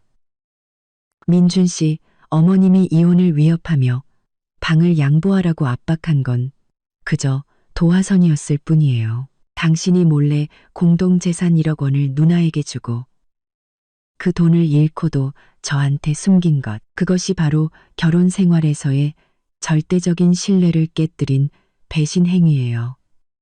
당신은 제 노력과 재정적 기여를 무시하고 있어요. 당신은 이 집을 함께 일군 아내의 이익보다 당신 누나의 이익을 우선시하고 있는 거예요. 진실이 밝혀졌습니다. 민준 씨는 더 이상 물러설 곳이 없었습니다. 그는 제가 단순히 안방 문제로 화가 난 것이 아니라 이 결혼의 본질적인 문제에 직면하고 있다는 것을 깨달았습니다. 민준 씨는 믿을 만한 남편이 아니었습니다. 저는 몸을 굳게 펴고 최대한 차가운 태도를 유지했습니다. 민준 씨, 저는 충분한 증거를 가지고 있어요. 그리고 다음 단계를 밟을 준비가 됐습니다. 바로 당신 어머니가 우리에게 제안했던 그 단계 말이에요. 이혼이요. 민준 씨는 저를 올려다보았습니다. 그의 눈은 공포로 커졌습니다. 그는 이제 저의 결정이 더 이상 위협이 아니라 돌이킬 수 없는 현실이라는 것을 알았습니다. 이혼을 선언한 후 저는 민준 씨를 보았습니다. 그의 얼굴은 새하얗게 질려 있었습니다. 그는 방금 들은 말을 믿을 수 없는 듯 했습니다. 배신과 금융위기의 무게가 그의 나약함을 완전히 짓눌렀습니다. 서연아, 너 무슨 말이야? 이혼이라고? 안 돼. 난 이혼하고 싶지 않아. 제발 그러지 마. 내가 잘못했어. 민준 씨는 울음을 터뜨렸습니다. 그는 다시 제 손을 잡으려 했지만 저는 재빨리 뒤로 물러섰습니다. 네, 민준 씨. 제 말은 확고해요. 이 결혼은 당신 어머니가 저한테 방을 양보하지 않으면 이혼하라고 요구한 그 순간부터 이미 끝났어요. 그리고 당신이 몰래 공동 재산을 누나에게 보내 잃어버렸을 때 더 이상 돌이킬 수 없게 됐죠. 신뢰가 깨졌어요. 전 더 이상 이 삶을 계속할 수 없어요. 저는 얇은 서류 뭉치를 꺼냈습니다. 그것은 제가 제주도로 떠나기 전에 미리 준비해둔 합의 이혼 신청서였습니다. 변호사와 상담하여 작성한 재산분할 합의서 초안도 함께였습니다. 저는 그것들을 1억 원거래 내역서 옆 테이블 위에 놓았습니다. 민준 씨, 저는 초기 절차는 다 마쳤어요. 남은 건 당신의 협조뿐이에요. 시끄럽게 소송까지 가고 싶지는 않아요. 당신이 이 서류에 서명해 준다면 모든 게 빨리 끝날 거예요. 민준 씨는 이혼 신청서를 보았습니다. 그의 눈은 커졌습니다. 서연아, 너 이걸 다 준비해뒀던 거야? 오래전부터 이 일을 계획했던 거야? 네. 민준 씨, 이 집에 대한 제 기여는 당신 가족 눈에는 아무런 가치가 없었어요. 저는 그저 제 자신을 지키고 있었을 뿐이에요. 저는 천천히 숨을 들이쉬고 가장 중요한 문제, 즉 손해배상 요구에 대해 바로 이야기했습니다. 당신과 당신 가족이 제게 입힌 피해와 증거에 근거하여 저는 당신에게 20억 원의 손해배상을 요구합니다. 민준 씨는 거의 소리를 지를 뻔했습니다. 20억? 서연아, 너 미쳤어. 내가 어디서 20억 원을 구해. 계산 잘못한 거 아니야? 네가 낸 15억에 공동재산 일부를 더해도 어떻게 20억이 돼? 저는 침착한 목소리를 유지하며 자세히 설명했습니다. 네, 민준 씨. 20억 원에는 첫째, 제 삶을 다시 시작하기 위해 당신이 반환해야 할 제 초기 투자금 15억 원이 포함됩니다. 둘째, 당신이 잃어버린 공동재산 1억 원에 대한 제목 5천만 원과 정신적 피해 보상금이 포함됩니다. 셋째, 이 모든 일로 인해 제가 입은 금융이자 및 기회비용 손실입니다. 그리고 더 중요한 것은 이 배상금은 남은 은행 대출을 완전히 해결하고 이 집이 헐값에 경매로 넘어가는 것을 막기 위함입니다. 당신이 협조한다면 당신은 이 집을 지킬 수 있습니다. 하지만 이 배상금을 지불하는 것에 동의해야 합니다. 난 20억 원 없어. 나더러 어디서 구하라는 거야. 민준 씨는 절망했습니다. 네. 민준 씨, 당신의 개인 재산을 팔거나 대출을 받거나 이 아파트를 팔아서 제게 지불할 수 있겠죠. 아파트를 팔고 제 돈 15억과 남은 은행 대출, 그리고 당신이 잃은 1억 원을 빼고 나면 남는 돈으로는 당신이 편안한 삶을 살기 어려울 겁니다. 민준 씨, 선택해야 해요. 이혼하고 돈도 집도 다 잃거나 아니면 20억 원을 배상하고 제가 소송을 취하해서 이 집을 구하거나. 제가 20억이라는 숫자를 제시한 후 방안은 무거운 침묵에 잠겼습니다. 민준 씨는 소파에 주저앉아 고개를 떨구고 어깨를 들썩였습니다. 그는 더 이상 논쟁하거나 저항할 기력조차 없어 보였습니다. 그는 자신의 나약하고 잘못된 결정들에 의해 완전히 짓눌려 있었습니다. 서연아, 날 망치려는 거야? 민준 씨가 씁쓸하고 고통스러운 목소리로 내뱉었습니다. 네, 민준 씨. 제가 당신을 망치는 게 아니에요. 당신이 저와 우리의 재산을 지키는 대신 당신 가족의 이기심을 보호하기로 선택했을 때 당신 스스로를 망친 거예요. 저는 단지 당신이 금융적 신뢰를 깨고 공동재산을 유실시킨 행위에 대해 책임지라고 요구하는 것뿐이에요. 저는 여전히 필요한 냉정함을 유지하며 변함없는 목소리로 대답했습니다. 바로 그때 안방문이 열렸습니다. 모든 대화를 엿듣고 있던 신우이가 분노와 공포에 찬 얼굴로 걸어 나왔습니다. 재수 씨, 무슨 소리 하는 거야? 20억? 미쳤어? 어떻게 그런 말도 안 되는 돈을 요구할 수 있어? 우리 가족 다 길바닥에 나앉게 할 셈이야? 신우이는 제게 다가와 손가락질했습니다. 저는 신우이를 돌아보았습니다. 제 눈빛은 얼음장처럼 차가웠습니다. 형님, 다시 한번 말씀드리지만 이건 저와 민준 씨의 문제입니다. 형님은 저희 부부의 공동재산 1억 원을 유실시켰어요. 형님에게도 책임이 있지만 저는 민준 씨에게 배상을 요구하고 있습니다. 형님이 아니고요. 형님은 더 이상 저희 부부의 사적인 대화에 끼어들 권리가 없어요. 내가 제 누나야. 내 동생을 지킬 권리가 있어. 신우이가 반박했습니다. 네. 형님 동생을 어떻게 지키시는데요? 실패할 사업에 공동 자금을 쓰게 부추겨서 집을 잃을 위기로 몰아넣는 방식으론가요? 형님, 은행 대출금이 제때 상환되지 않아서 이 아파트가 곧 경매에 넘어갈 거라는 건 아세요? 형님이 지금 편하게 누워있는 그 안방이 있는 집 말이에요. 저는 조금도 봐주지 않고 직설적으로 말했습니다. 민준 씨는 그 말을 듣고 더욱 무너졌습니다. 그는 신우이를 책망하는 눈빛으로 쳐다보았습니다. 누나, 방으로 들어가. 이건 우리 부부 문제야. 누나가 이미 충분히 일을 벌였잖아. 신우이는 멍하니 서 있었습니다. 신우이에게서 전화를 받은 최 여사님도 서둘러 아파트로 달려왔습니다. 그녀는 들어서자마자 서로 마주보고 서 있는 저와 민준 씨, 그리고 충격받은 신우이를 보았습니다. 무슨 소란이야? 서연아, 너 돌아왔구나. 당장 계좌에 돈 다시 입금해. 이런 식으로 집안 망치는 짓은 용납 못한다. 최 여사님은 평소처럼 권위적인 목소리로 외쳤습니다. 저는 최 여사님을 보았습니다. 제 눈에는 조금의 두려움도 없었습니다. 네, 어머님, 돌아왔습니다. 그리고 민준 씨에게는 이미 명확히 말씀드렸습니다. 저는 그가 초래한 재정적 손해에 대해 20억 원을 배상하라고 요구했습니다. 그렇지 않으면 저는 이혼 서류에 서명하고 이 집은 은행이 처리하도록 둘 겁니다. 최 여사님은 넋이 나간 아들의 얼굴을 보고 비로소 진짜 두려움을 느끼기 시작했습니다. 그녀는 저를 향해 다시 권위를 세우려 애썼습니다. 네가 감히 날 협박해? 그런 말도 안 되는 돈은 요구할 수 없어.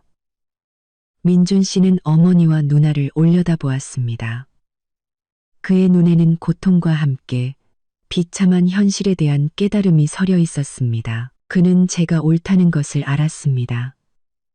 그는 자신의 나약함과 가족의 맹목적인 간섭 때문에 모든 것을 잃었습니다. 돈을 잃고 집을 잃고 그리고 가장 중요하게는 자신과 함께 모든 것을 잃은 아내를 잃게 될 판이었습니다. 민준 씨는 고개를 떨구고 흐느껴 울기 시작했습니다. 엄마, 누나, 제가 잘못했어요. 제가 모든 걸 망쳤어요. 서연아, 미안해. 내가 잘못했어. 정말 미안해. 민준 씨의 붕괴는 가슴 아픈 광경인 동시에 마지막 경고의 종소리였습니다. 최 여사님과 신우이는 자신들이 늘 자랑스러워하던 아들이자 동생인 민준 씨가 바로 자신들의 간섭 때문에 무너져 내리는 모습을 보며 할 말을 잃고 서 있었습니다. 최 여사님은 더 이상 위엄을 유지할 수 없었습니다. 그녀는 민준 씨에게 다가갔지만 민준 씨는 뒤로 물러섰습니다. 그는 책망 가득한 눈으로 어머니를 보았습니다. 엄마, 이제 보셨어요?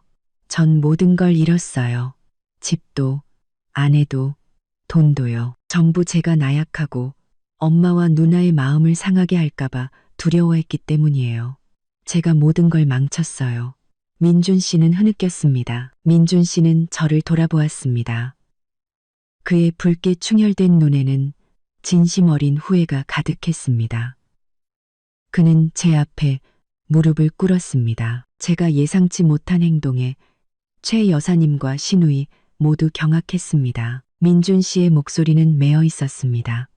그가 몰래 신우이에게 돈을 보낸 것, 그 모든 것을 사과했습니다. 미안해, 내가 잘못했어. 누나가 그건 그냥 여윳돈이고 친누나를 도와줘야 한다고 설득해서 엄마가 화내실까봐 너무 무서워서 엄마가 우리 부부 생활에 너무 깊이 개입하도록 내버려뒀어. 민준 씨는 제 옷자락을 잡았습니다. 네가 배상을 원한다면 받아들일게. 내가 가진 모든 걸 팔게. 친구들한테 돈을 빌릴게. 죽어라 일해서 너한테 다 갚을게. 하지만 제발 이혼만은 하지 말아줘. 지금 당장 서류를 철회해달라는 게 아니야. 그냥 내가 다시 시작할 수 있다는 걸 증명할 기회를 줘. 나한텐 네가 필요해. 이 집이 필요하고 우리 가정이 필요해. 서연아, 민준 씨는 제 발치에 고개를 숙였습니다. 그의 사과는 제가 들어본 것 중 가장 절망적인 사과였습니다. 저는 민준 씨를 보았습니다. 그는 더 이상 현실을 회피하던 나약한 남자가 아니었습니다. 그는 완전히 무너졌고 자신에 대한 진실과 마주할 수밖에 없게 된 남자였습니다. 최 여사님과 신우이는 더 이상 아무 말도 하지 못하고 서 있었습니다. 그들은 민준 씨의 붕괴가 자신들 때문이라는 것을 알았고 이제 이곳에서 그들의 권력은 아무 소용이 없었습니다. 저는 천천히 허리를 숙여 민준 씨의 어깨에 가볍게 손을 얹었습니다. 저는 그를 바로 일으키지 않았습니다. 그가 이 후회를 뼛속 깊이 느끼게 할 필요가 있었습니다. 민준 씨, 일어나세요. 알아. 네가 자신을 지키려 했다는 거. 내 말이 맞아. 내가 잘못했어. 민준 씨는 일어섰습니다. 그의 눈은 눈물로 가득했지만 약간의 결의가 서려 있었습니다. 저는 민준 씨를 똑바로 쳐다보았습니다. 그럼 민준 씨, 정말로 이 결혼을 되돌리고 싶어요? 진실과 마주하고 우리 사이의 경계를 다시 설정할 용기가 있어요? 있어. 모든 걸 다 할게. 서연아, 약속할게. 네가 이혼만 하지 않는다면 네가 원하는 건 뭐든지 다 할게. 민준 씨의 목소리는 이전보다 더 힘차게 울렸습니다. 저는 지금이 결정적인 순간이라는 것을 알았습니다. 절대적인 보장 없이는 양보할 수 없었습니다. 저는 협상 불가능한 조건들을 세워야 했습니다. 민준 씨의 절대적인 약속을 듣고 저는 이제 모든 권력이 제 손에 있다는 것을 알았습니다. 민준 씨의 후회는 진심이었지만 그것은 모든 것을 잃을 위기에 직면했을 때 절망에서 나온 결과일 뿐이었습니다.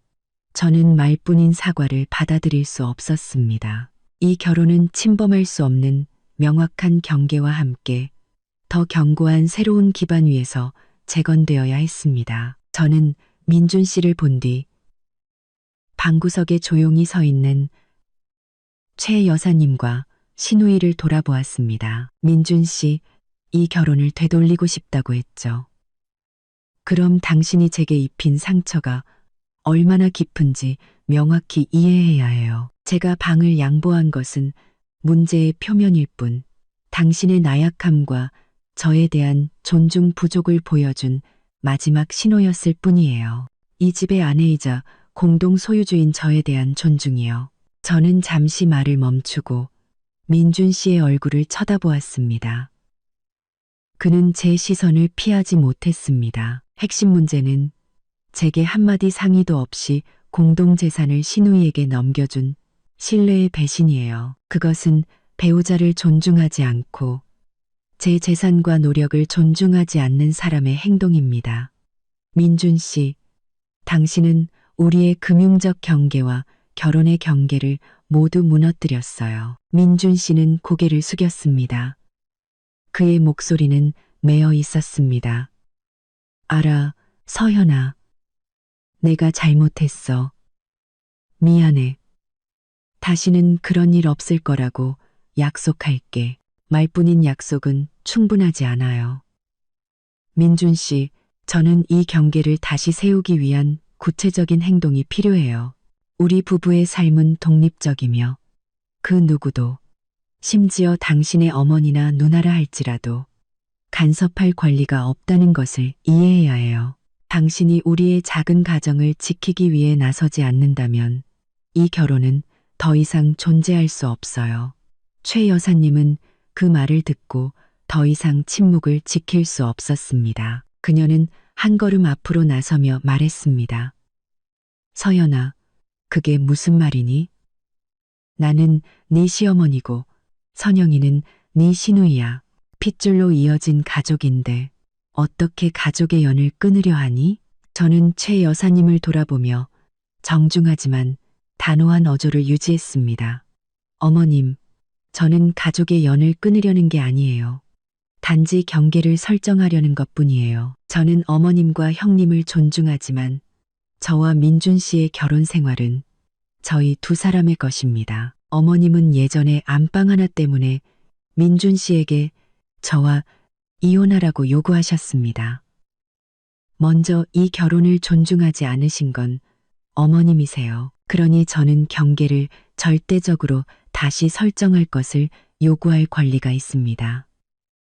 신우이도 불쾌한 표정으로 끼어들었습니다. 덩고고로 재수 씨, 그렇게 말하면 우리를 동생 인생에서 쫓아내겠다는 거나 마찬가지잖아요. 전 임신 중이라 도움이 필요한데, 형님, 그건 형님의 문제입니다. 저는 이미 형님께 안방을 양보했습니다. 하지만 그 양보가 더 큰 금융 위기와 신뢰의 위기를 초래했습니다. 저희 부부의 공동재산이 더 이상 형님을 위해 쓰이거나 형님이 저희 삶에 개입하도록 둘 이유는 없다고 생각합니다. 저는 신우이의 말을 단호하게 막았습니다. 저는 다시 민준 씨를 돌아보며 한마디 한마디 힘주어 말했습니다. 민준 씨, 이 경계라는 교훈 이제 배우셨나요?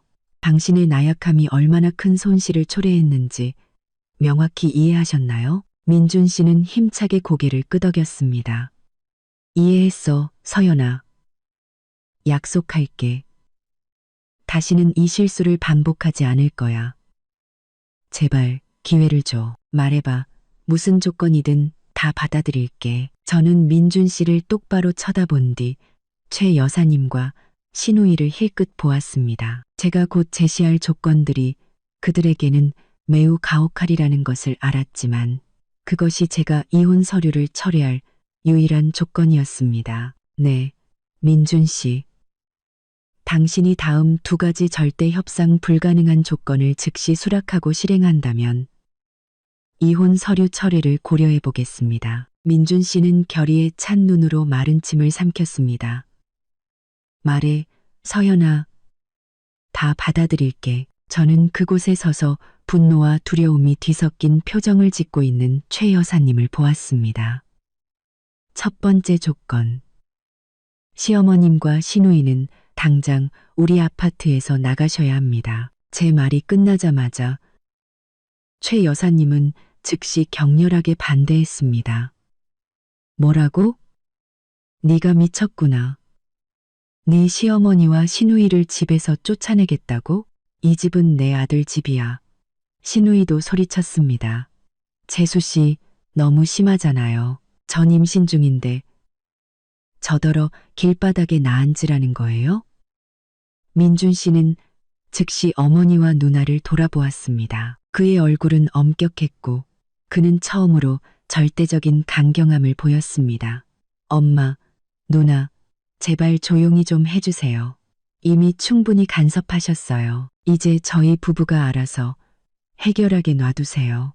저는 서연이의 이 조건을 받아들이겠습니다. 민준 씨는 저를 다시 돌아보며 고개를 끄덕였습니다. 첫 번째 조건, 받아들일게, 서연아. 내가 엄마랑 누나한테 얘기해서 오늘 당장 나가시라고 할게. 저는 고개를 끄덕였습니다. 민준 씨의 단호함이 제 결정에 대한 믿음을 더해 주었습니다. 저는 두 번째 조건을 이어갔습니다. 두 번째 조건, 민준 씨는 어머니와 시누이를 포함한 가족 그 누구도 우리 부부의 사생활, 재정, 그리고 결정에 간섭하는 것을 절대 허용하지 않겠다고 약속해야 합니다. 만약 앞으로 단 한 번이라도 아주 사소한 간섭이라도 발생한다면 저는 즉시 이혼 절차를 다시 시작할 겁니다. 그리고 그때 배상금은 20억에서 끝나지 않을 겁니다. 민준 씨는 조금도 망설이지 않았습니다. 그는 이것이 결혼을 구하기 위한 생존 조건이라는 것을 알았습니다. 이 조건이 없다면 모든 것이 다시 반복될 것이라는 것을요. 두 번째 조건도 받아들일게. 서연아, 약속할게. 내가 직접 그 경계를 설정할게. 내가 우리 보금자리를 지킬게. 다시는 엄마랑 누나가 간섭하게 두지 않을 거야. 내가 모든 걸 책임질게. 민준 씨는 제 손을 잡았습니다. 이번에는 제가 손을 빼지 않았습니다. 그럼 민준 씨, 행동으로 증명하세요. 당신의 단호함을 보여주세요. 당신이 가장 먼저 해야 할 일은 어머님과 형님이 당장 집에서 나가시도록 돕는 겁니다. 민준 씨는 최 여사님과 시누이를 돌아보았습니다.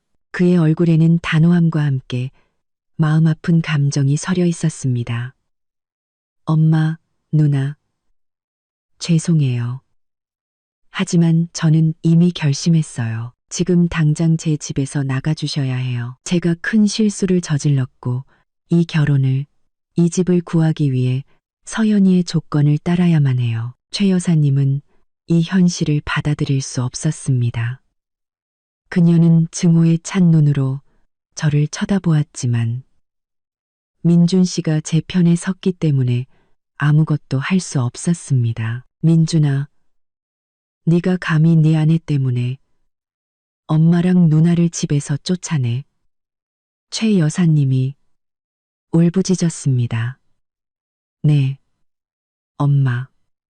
제가 엄마를 쫓아내는 게 아니에요. 단지 경계를 다시 설정하는 것뿐이에요. 엄마가 이걸 받아들이지 않으시면 저와 서연이는 이혼할 거고, 그럼 저와 엄마 모두 모든 걸 잃게 될 거예요. 엄마랑 누나, 짐 챙기세요. 제가 새 거처를 찾는 건 도와드릴게요. 신우이는 눈물로 민준 씨의 마음을 흔들려 했었습니다. 민준아, 나 임신했어. 어떻게 그렇게까지 잔인할 수 있어? 민준 씨는 고개를 돌렸습니다. 그는 감정에 호소하는 이런 말들에 너무 지쳐 있었습니다. 누나, 내가 이미 충분히 해줬어. 누나는 내 돈을 가졌고 내 아내의 안방에서 지냈잖아. 이제 나는 내 삶을 구해야 해. 엄마 집에 잠시가 있거나 다른 아파트를 구해. 미안해. 민준 씨의 단호한 말이 모든 논쟁을 끝냈습니다. 최 여사님과 신우이는 자신들이 처참하게 패배했다는 것을 깨달았습니다. 민준 씨의 단호함은 제가 오랫동안 기다려온 행동이었습니다. 그는 저를, 이 결혼을, 그리고 가족의 간섭으로부터의 독립을 선택했습니다. 그리고 가족의 간섭으로부터의 독립을 선택했습니다. 제가 최후 통첩을 보낸 지 몇 시간 만에 민준 씨는 조건들을 진지하게 실행했습니다. 그는 피곤하지만 단호한 표정으로 직접 어머니와 누나의 짐 싸는 것을 도왔습니다. 최 여사님과 신우이는 침묵과 극도의 씁쓸함 속에서 떠났습니다. 최 여사님은 제 얼굴은 쳐다보지도 않고 문을 나서기 전 민준 씨를 실망스러운 눈으로 쏘아볼 뿐이었습니다. 신우이는 임산부의 가련한 표정을 지어 보였지만 민준 씨를 움직이지는 못했습니다. 그들은 짐과 함께 소리 없는 원망을 짊어지고 자신들이 마음대로 할 수 있다고 생각했던 아파트를 나섰습니다. 문이 닫힌 후 조용한 아파트에는 저와 민준 씨 단둘만 남았습니다. 안방은 다시 비워졌습니다. 민준 씨는 저를 돌아보았습니다. 그의 눈에는 고마움과 후회가 가득했습니다. 서연아, 네가 요구한 대로 했어. 엄마랑 누나는 떠났어. 다시는 그 누구도 우리 부부 생활에 간섭하게 두지 않겠다고 약속할게. 내가 이 경계를 지킬게. 저는 민준 씨에게 다가가 그의 눈을 똑바로 쳐다보았습니다. 네, 민준 씨, 그 약속을 지키길 바라요. 오늘 당신의 행동이 우리 결혼을 구했어요. 이혼 신청서와 손해배상 요구는 잠시 철회하겠습니다. 민준 씨는 천근만근의 짐을 내려놓은 듯 안도의 한숨을 내쉬었습니다. 고마워, 서연아. 정말 고마워. 민준 씨, 지금 가장 중요한 건 고맙다는 말이 아니에요. 우리는 당장 이 금융 위기를 해결해야 해요. 저는 휴대폰을 꺼내 꺼두었던 보조 계좌를 다시 확인했습니다. 저는 은행의 알림을 계속 주시하고 있었습니다. 은행이 가장 강력한 조치를 취하기까지 우리에게 몇 시간밖에 남지 않았다는 것을 알았습니다. 민준 씨, 은행 대출이 너무 오래 연체됐어요. 제가 인출했던 5억 원을 제 개인 계좌로 다시 이체할게요. 그리고 그 돈으로 이 아파트의 남은 대출금을 전부 상환하겠습니다. 더 이상 은행의 집 압류를 걱정할 필요 없어요. 민준 씨는 놀랐습니다. 대출금을 다 갚겠다고? 그런데 왜 공동계좌로 안 넣고 전부 다 갚는 거야? 네, 민준 씨, 이번 일을 겪고 나서 당신이 개입할 수 있는 통제권 안에 큰돈을 두는 것을 더 이상 신뢰할 수 없게 됐어요. 제가 대출금을 전부 상환한다는 것은 이 아파트가 원래 서류대로 75%의 제 소유가 되고 더 이상 빚에 얽매이지 않게 된다는 의미예요. 법적으로 이것은 저의 절대적인 소유권을 강화하는 동시에 당신의 무책임함에 대한 금융적 처벌이기도 합니다. 민준 씨는 모든 조건을 받아들이며 고개를 끄덕였습니다. 다 받아들일게, 서연아. 네가 어떻게 하든 괜찮아. 우리가 이 집과 가정을 지킬 수만 있다면. 그 직후 저는 5억 원을 이체하여 은행 대출을 완납하는 거래를 실행했습니다. 은행의 거래 성공 알림음이 울렸고 우리 아파트는 공식적으로 빚이 없어졌습니다. 저와 민준 씨는 함께 안방을 정리하고 우리 개인 물품들을 다시 옮겨왔습니다. 방은 다시 따뜻하고 익숙한 공간이 되었습니다. 우리 결혼은 지켜졌지만 완전히 변했습니다.